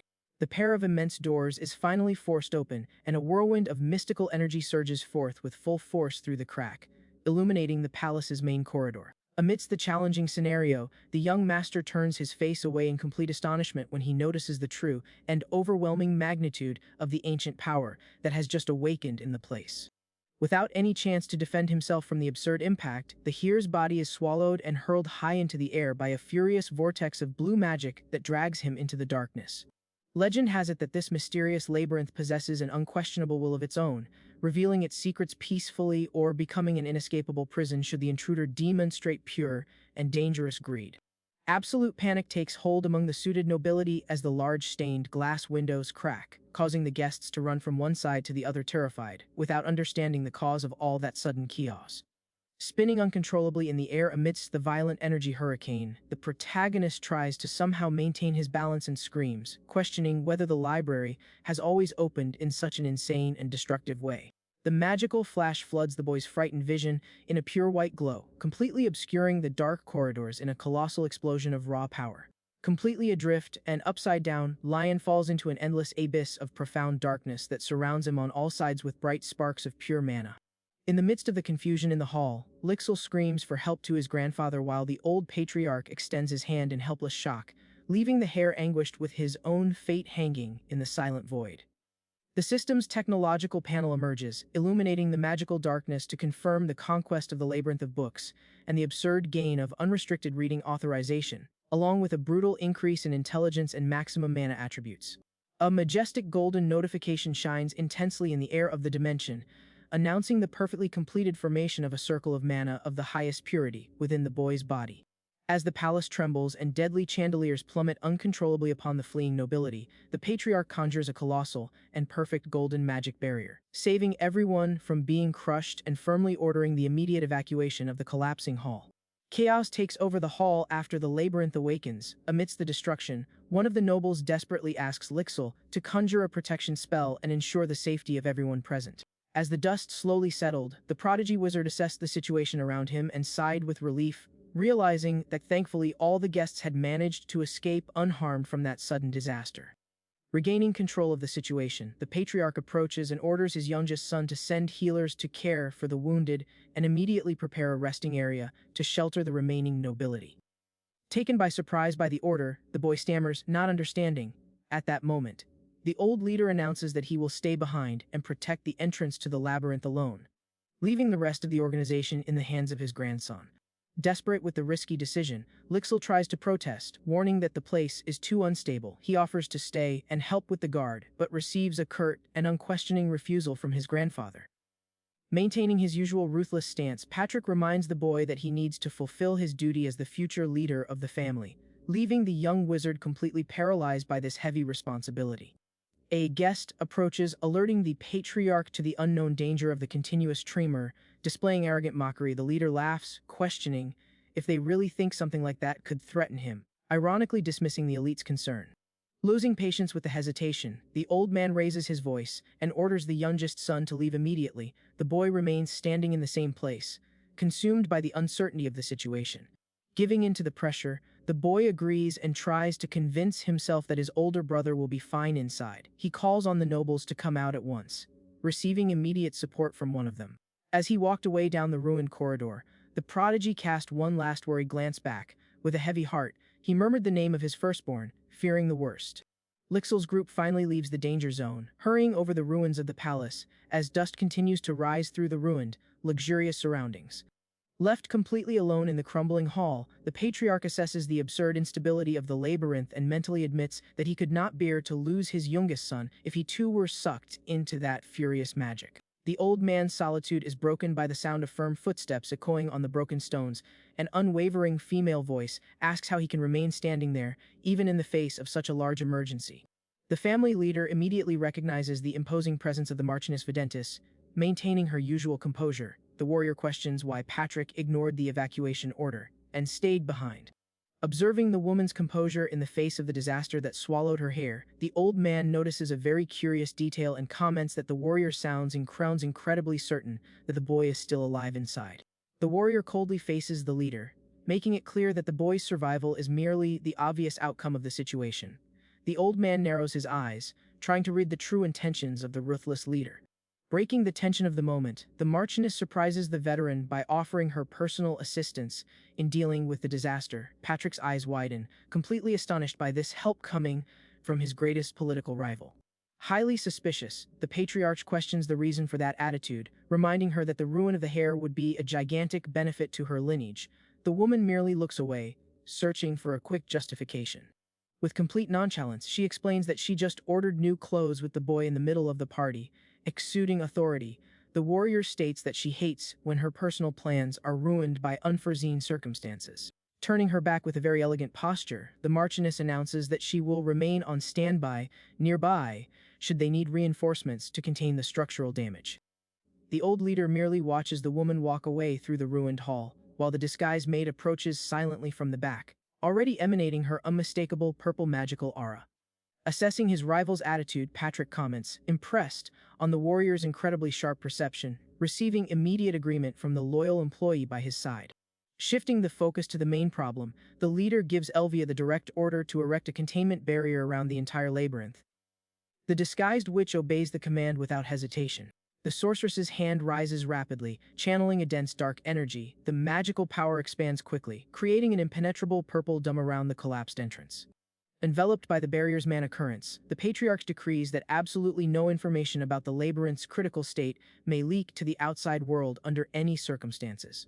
Opening his mystical pocket watch, the leader focuses on the time and states that they need to begin restoring the library's facade immediately to quell any suspicion from the gossiping nobility. With his eyes gleaming with a purple aura of pure ancestral power, the old man plans that this effort at the structural stabilization should create a small, safe opening for the heir to escape from within. Far from all the chaos and political despair of the real world, an elegant shoe treads very calmly on extremely green and soft grass. The scene unfolds as a paradisiacal field bathed in divine light, filled with colorful flowers and a giant tree. The sound of someone humming a cheerful melody fills the peace of the secluded setting. Sitting comfortably amidst that perfect nature, the protagonist admires the butterflies flying around him. He continues humming his music, completely relaxed, oblivious to all the destruction he caused in the palace. Staring at the floating blue screen, the young master grumbles that this peaceful situation is driving him crazy. The panel confirms that the labyrinth achievement has been unlocked, attesting that he has successfully completed the challenge. Relaxing his back against a giant magic book floating in the air, the boy is still extremely confused. He confesses to himself that he has no idea what exactly he had to do to overcome that age-old obstacle. Rising from his makeshift rest, the boy begins to walk across the verdant field. He tries to rack his brain to remember exactly how this reward system worked in the original game. Observing the vast illuminated area, the protagonist deduces that this place is the final point for collecting items, since the challenge has already been marked as completed. He is certain that the environment is completely safe and focuses on finding his prize. Trying to understand the practical process of acquiring the treasure, he imagines the classic acceptance screen of the game. Frustrated, the nobleman reflects that in the past, it was enough to click a simple confirmation button to easily obtain everything. Lost in thought, the hero recalls that the former owner of that body used to enter and leave the library without causing any explosions. He initially considers that the only new variable there would be an increase in his own mana. The system screen reveals that his magic has risen from level 1 to level 11, instantly disproving the theory. He concludes that if the secret were only mana, the entire family would use the place as a backyard, and his grandfather would never have hidden such an easy treasure in a safe. Stroking his own chin, a new line of reasoning crosses the boy's astute mind. He seriously wonders if all this absurd ease isn't connected to the fact that his soul is now inhabiting that body. Piecing together the past, the protagonist remembers an important conversation with the patriarch. The old man had confessed that he had kept a treasure there shortly after the end of the war against the demons, fighting alongside the legendary hero. The imposing image of a cloaked warrior in the middle of a battlefield comes to mind. The hare recalls that this mythical figure simply vanished without a trace as soon as the conflict ended 50 years ago. A snap of the fingers illuminates the boy's mind when he realizes that the labyrinth surrendered the exact second he stepped inside. Unlike the original boy, this was his very first visit to the place since he reincarnated in that magical world. Analyzing the history of the universe, he deduces that the library did not recognize him as an astery. The boy understands the game simulated exactly the demonic conflict where the players assumed the role of the great savior warrior. With wide eyes and a trembling hand on his face, the young master's penny finally drops. He goes into a state of complete shock upon realizing that the treasures guarded by his grandfather are, in fact, stolen from his old main game account. Lost in thought atop the flying book, Lion concludes that if the hero's treasure is an item from his old account, The system simply registered it as the recovery of a saved item. But since he can't stay there forever and only has one mana circle, the only real way out is to clear the place by brute force.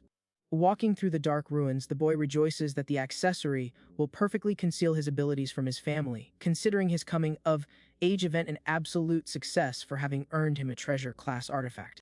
Despite all the excitement over the $1 million prize, the young man looks around worriedly and recognizes that he still has a very serious problem to solve now.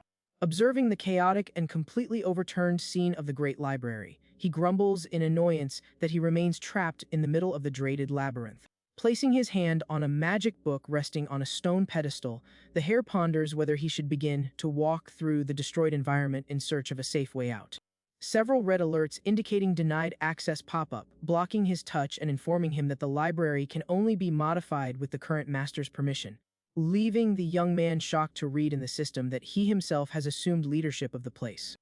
The penny drops quickly, and the boy deduces that absolute ownership of the labyrinth was transferred to him immediately after completing the challenge, admitting in a worried tone that this achievement was not part of his original plan for a peaceful escape. The system displays a warning that the entrance to the maze has been damaged, causing the boy to complain indignantly that, in addition to the chaotic interior, the door has also broken, predicting disaster if he tries to get out of there in that state. Terrified of the consequences, the protagonist imagines his grandfather and younger brother yelling furiously at him for causing such a tragedy, sighing with pure fear and wondering how he will escape this heavy scolding. With a flash of inspiration, the hare excitedly raises his finger, remembering that control of the facility has passed into his hands, meaning that he himself must have the power to undo the destruction. The panel suggests resetting the entire labyrinth, but the boy rejects the idea immediately, calculating that this would erase all his hard-earned rewards and destroy all the books accumulated by the dynasty in the process. The nobleman asks aloud if there are any other safe options available, and the screen offers a manual adjustment, then denies access, stating that the user's bronze rank is too low for that. Exploring the mechanics, he finds a function similar to loading a saved game. Knowing that the last book was saved there a week ago, he decides to use that date as the perfect restore point. Quick commands are dictated by the young master to revert the library to its state from 7 days ago without losing its new artifacts. Then he asks the artificial intelligence how long this spell will take. The panel indicates that the service will take almost 700 hours, causing the boy to scream outrageously and tear his hair out when he realizes he will be locked in there for an entire month. Trying to find some leverage in the tragedy, Leon questions whether he can at least move freely through the labyrinth while the process unfolds, hearing confirmation from the system that the master has full access to the space. Worry for his family hits hard, and he asks if he can send a message abroad. Upon discovering that this is possible using a blank book, he is encouraged, planning to let his grandfather and youngest son know so as not to leave them in despair. Satisfied with the options for resolving the situation, the boy authorizes the start of the restoration in a very relieved manner. Immediately, enormous rings of green magic appear, shining in the air, announcing the beginning of the massive reconstruction. The atmosphere plunges into a visual spectacle of reversal spells as the rubble floats and the books organize themselves, repairing their own magical structure. Watching the magic reconstruct the floating library around him, the young nobleman praises the flawless execution of the operation and casually asks the system to teleport him to the end of the labyrinth. Luminous portal opens invitingly amidst the green ruins, eliciting a proud smile from the protagonist, who finds all the perks of the master's position truly wonderful. Walking calmly back to the sunny, flowery field, the hare remarks that he only needs to figure out a safe way to survive for a month, but gets a big shock when he looks ahead. The boy's blue eyes gleam with wonder at the reflection of the crystal, clear water of a vast, secret lake revealed amidst the lush green landscape.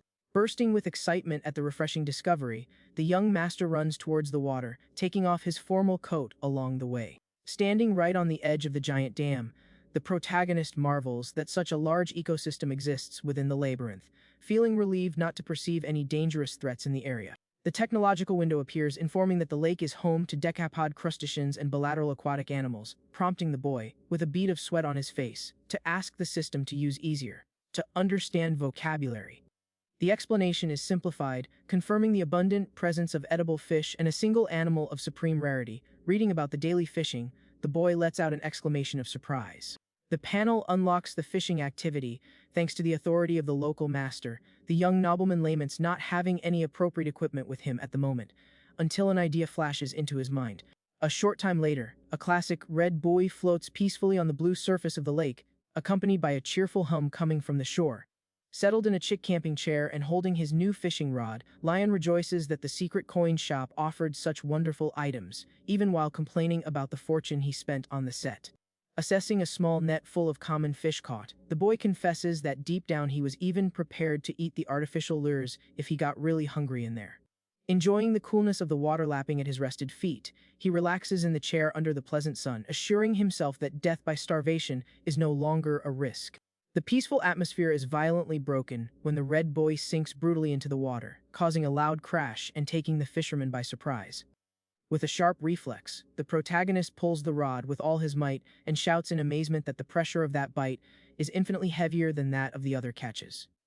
The equipment bends terrifyingly under the colossal strain of the aquatic monster as the young nobleman trembles, impressed by the creature's brute strength.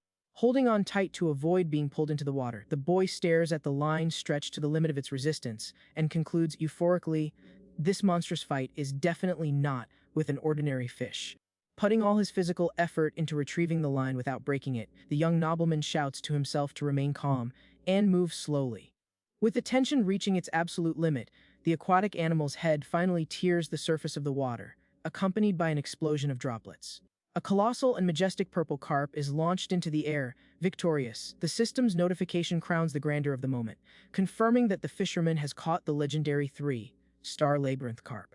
Holding the giant, heavy creature with great difficulty as it struggles, the protagonist vibrates with amazement at the absurd size of his prize, reading on the panel that its nutritional effects are perfect for rejuvenating the body. Breathless and with his hands still trembling from the brute effort, the boy enters a state of pure fascination, fully understanding why so many people around the world are obsessed with fishing. The system triggers illuminated alerts confirming that understanding the true flavor of the sport has activated the unprecedented talent of a level 1 apprentice fisherman, eliciting an exclamation of happiness from the noble young man. Placing the valuable prize in his reinforced net at the water's edge, the hare gleefully decrees that night's banquet will phone the flesh of the magical carp to cure his frail body once and for all. Facing the vast, illuminated and pleasant expanse of the open field near the lake, the young master decides that the number one priority now is to find the best spot to improvise a campsite. Opening the large space of his dimensional inventory, the boy pulls out several cooking tools in one go, making the frying pans, pots, and cutting board float through the air, ready for use. Positioning the equipment near the trunk of the large tree at dusk, he gives thanks for having stockpiled all those items in anticipation of his younger brother catching a cold, deciding to finally retrieve all the stored alchemy devices. While organizing the heavy glass files on the floating account storage panel, Lion notices a curious icon in the corner of the screen and wonders what exactly it is. Clicking on the notice, the boy discovers that he has won a magic flint as a free gift from the store, excitedly celebrating that the special item will make it much easier to start a campfire at the makeshift campsite. With a swift strike of the magic stone, the bright sparks leap out with brute force, instantly igniting the blazing bonfire. Bathed in the welcoming light of the dancing fire, the boy admires the beautiful reddish landscape of the afternoon, confessing to feeling a comforting and very cozy atmosphere reigning over the isolated area. Rolling up the sleeves of his formal vest with total focus, the protagonist brutally places the colossal purple carp on top of the large wooden board, announcing that the great moment for the marvelous dinner has arrived.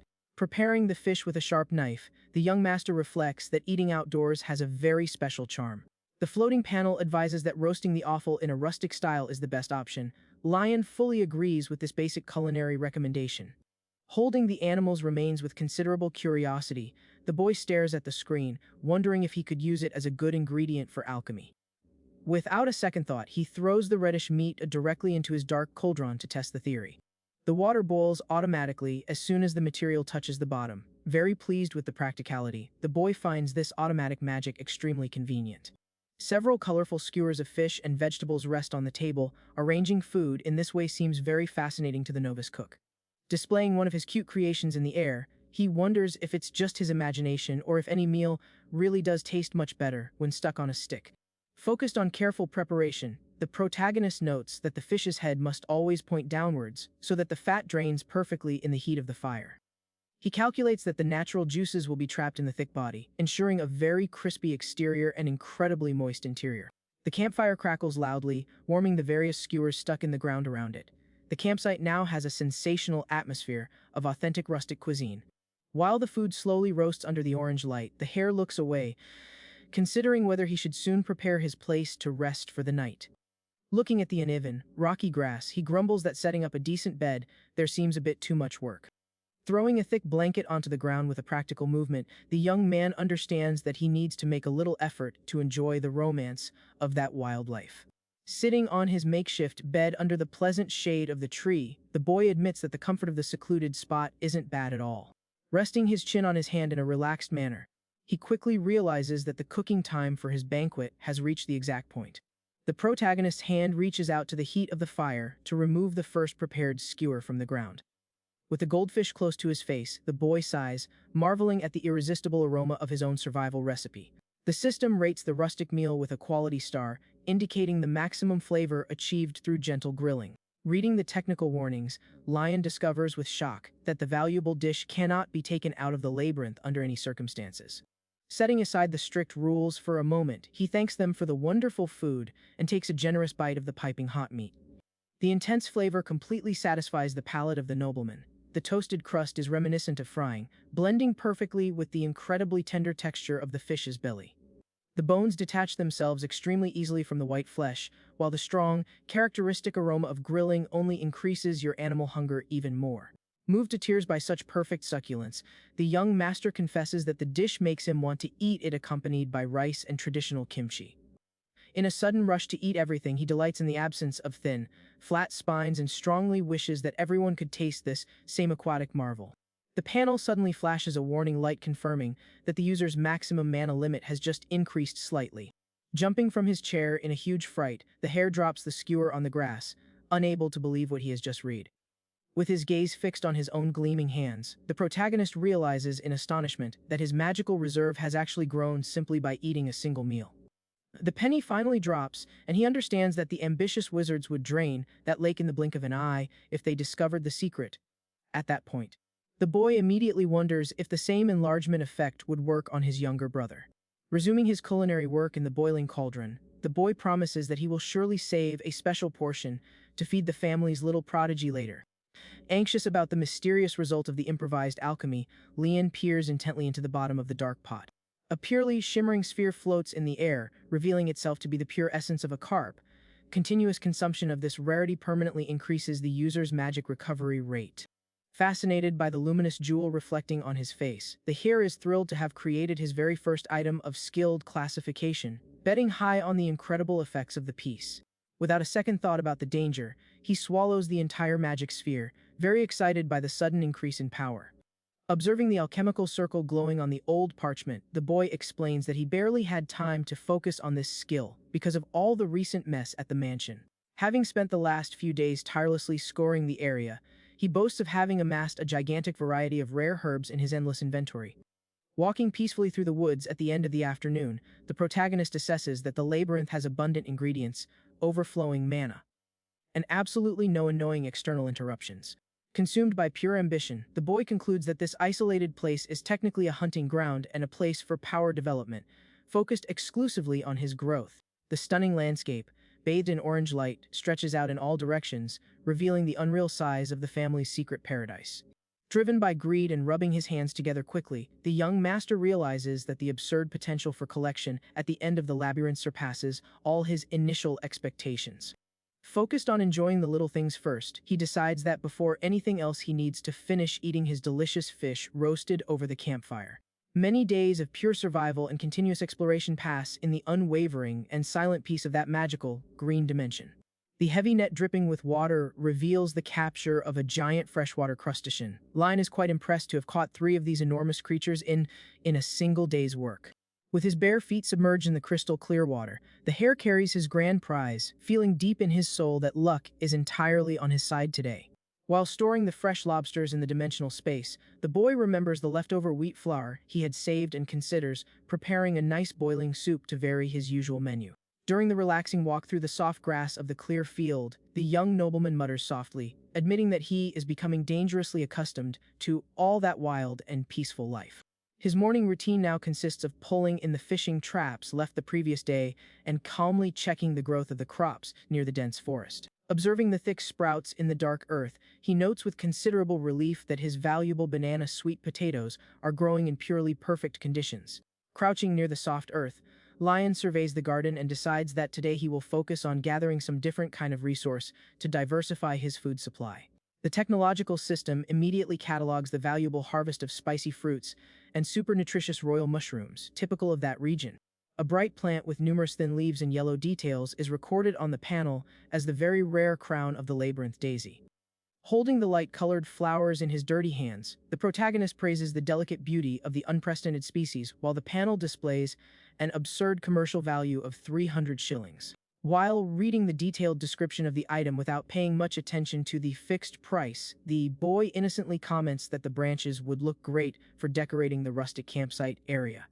The penny drops with a heavy, dull thud when he turns his head and reads again the selling price clearly stipulated by the floating magic shop. Trembling from head to toe and sweating profusely in front of the notice, the young master goes into total shock, questioning whether that simple wildflower can really yield such a fortune so easily. Faced with such unexpected luck and the allure of fortune knocking at his door, the hare finally accepts that his journey of ascension is only beginning, vowing to extract every drop of power from that labyrinth. Having a sudden idea, the hare enthusiastically raises his finger, remembering that he took charge of the facility, which indicates that he himself must possess the ability to fix the damage.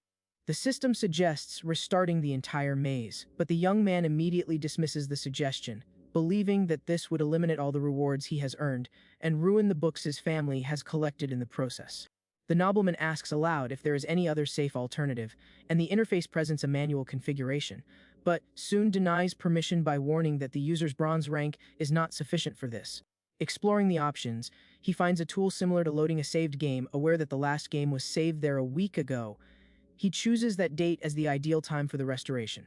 The young master dictates quick commands to return the library to its state from 7 days ago without losing its newly acquired artifacts, then asks the artificial intelligence how long this magic will last.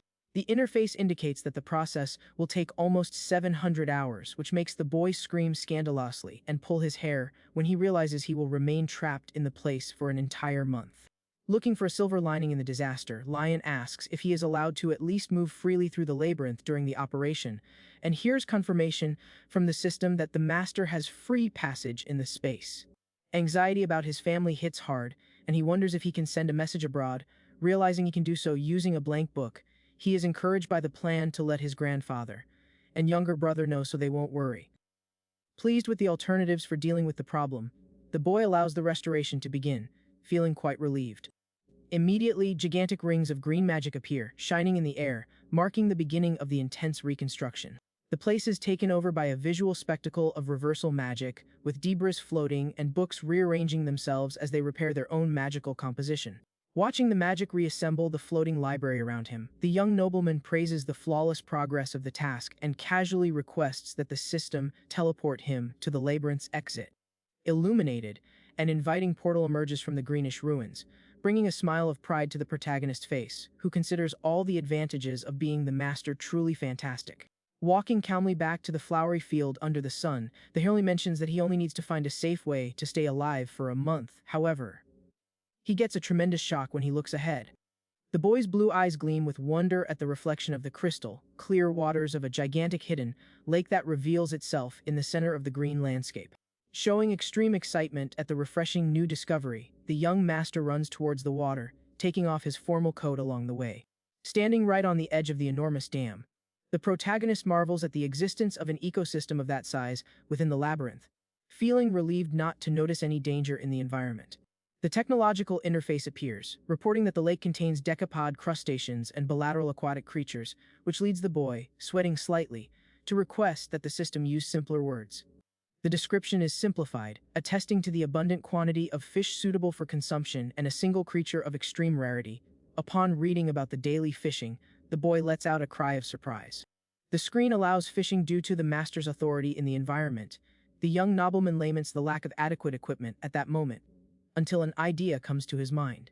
A little later, a traditional red buoy floats calmly on the blue waters of the lake, followed by animated hum emanating from the shore. Seated comfortably in a luxurious camping chair and holding his new fishing rod, Lion celebrates the fact that the secret coin shop makes such incredible items available, even while grumbling about the high price paid for the kit. Examining a small net filled with common fish caught, the boy admits that, deep down, he was even willing to eat the artificial lures if he got very hungry in there. Enjoying the coolness of the water on his relaxed feet, he rests in the chair under the pleasant sun, assuring himself that dying of starvation is no longer a possibility.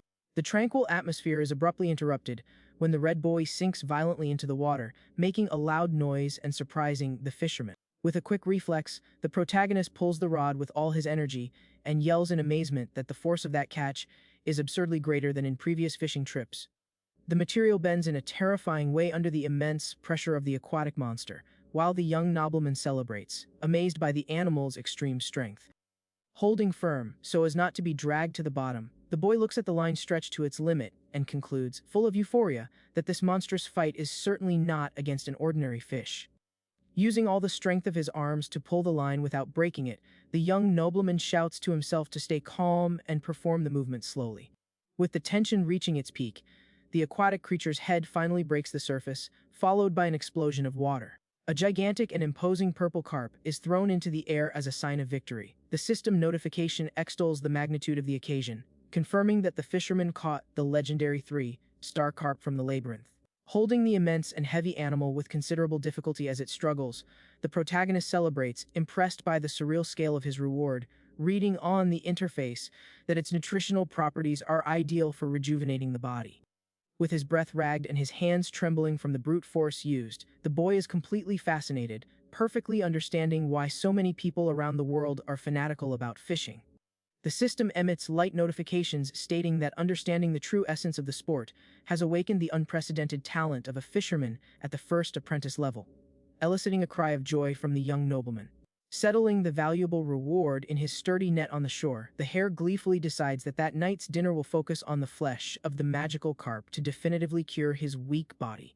Looking out at the brightly lit and inviting expanse of the open field near the water, the young master decides that his main priority at the moment is to find the ideal location to set up a temporary camp.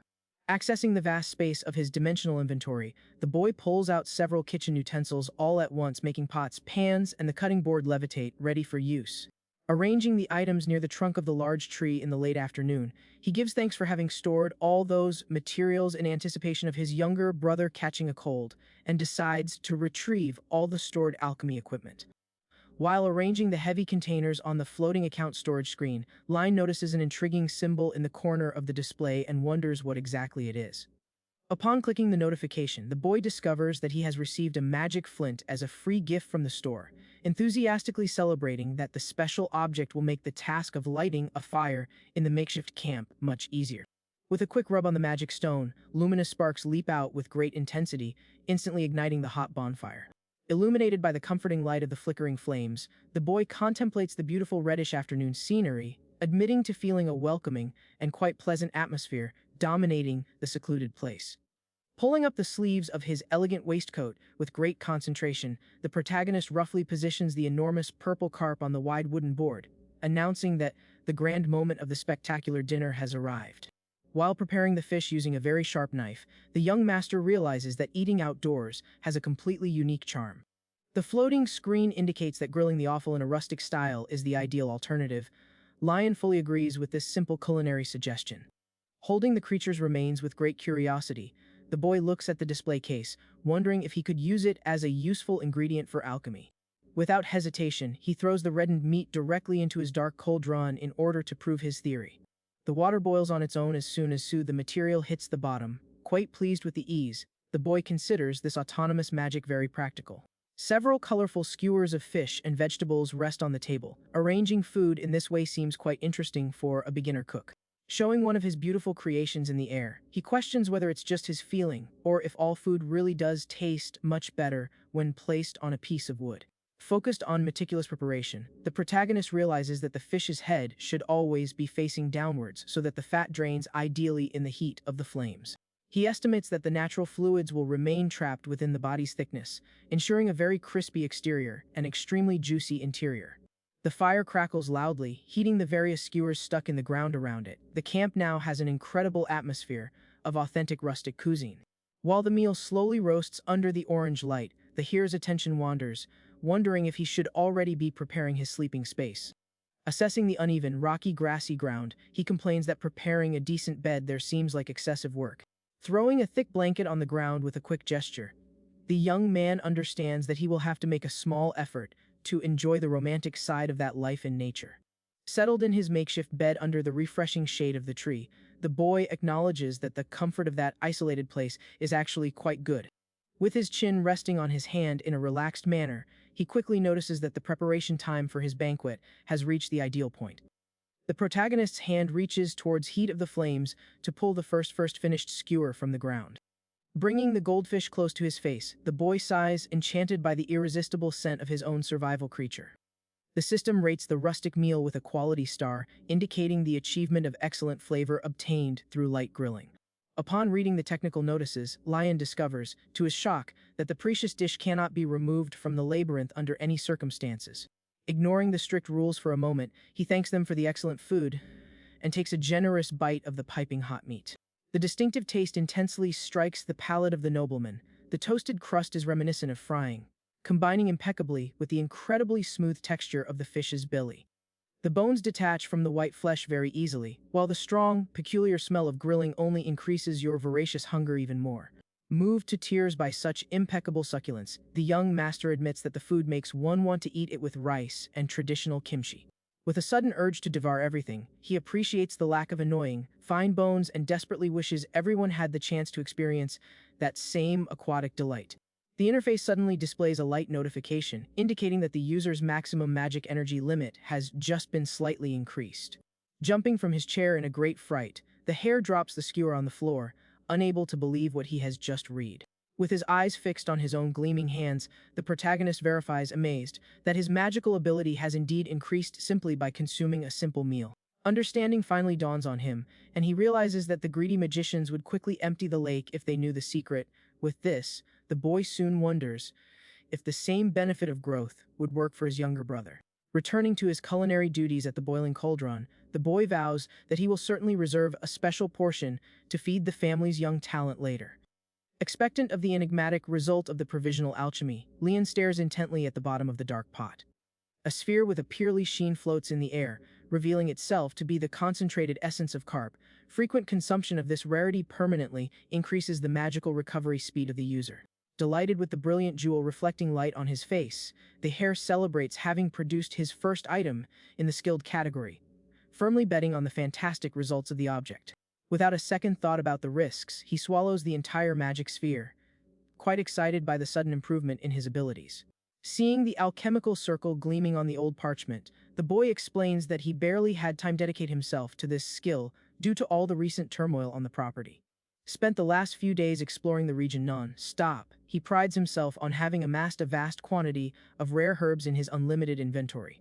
Strolling calmly through the woods at the end of the afternoon, the protagonist concludes that the labyrinth has abundant ingredients, plenty of magical energy, and absolutely no inconvenient external interference.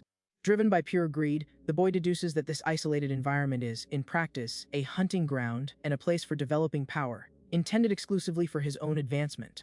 The marvelous scenery, illuminated by the orange sun, stretches in all directions, highlighting the surreal extent of the family's hidden paradise. Driven by ambition and rubbing his hands together rapidly, the young master notices that the immense potential for collection in the final area of the labyrinth surpasses all his initial predictions. Focused on enjoying the little things first, he decides that before anything else he needs to finish eating his delicious grilled fish over the campfire. Several days dedicated purely to survival and uninterrupted exploration pass by in the unwavering and silent tranquility of that magical, verdant environment. The heavy net dripping with water exposes the catch of a gigantic freshwater crustacean. Lion is quite surprised to have caught 3 of these colossal creatures in a single day's work. With his bare feet immersed in the clear water, the hare holds his valuable reward, feeling deep down that luck is completely on his side today. Storing the fresh lobsters in dimensional space, the boy remembers the leftover wheat flour and thinks about making a tasty hot soup to diversify his routine diet. During a relaxing stroll through the soft grass of the clear field, the young nobleman murmurs softly, confessing that he is becoming dangerously accustomed to that peaceful life in nature. His morning routine now consists of collecting the fishing traps set the previous day and calmly checking the development of the crops near the dense forest. Looking at the thick sprouts in the dark earth, he notices with great relief that his precious banana sweet potatoes are developing in simply ideal conditions. Crouched down near the soft earth, Lion examines the garden and decides that today he will concentrate on harvesting a different type of resource to diversify the food supply.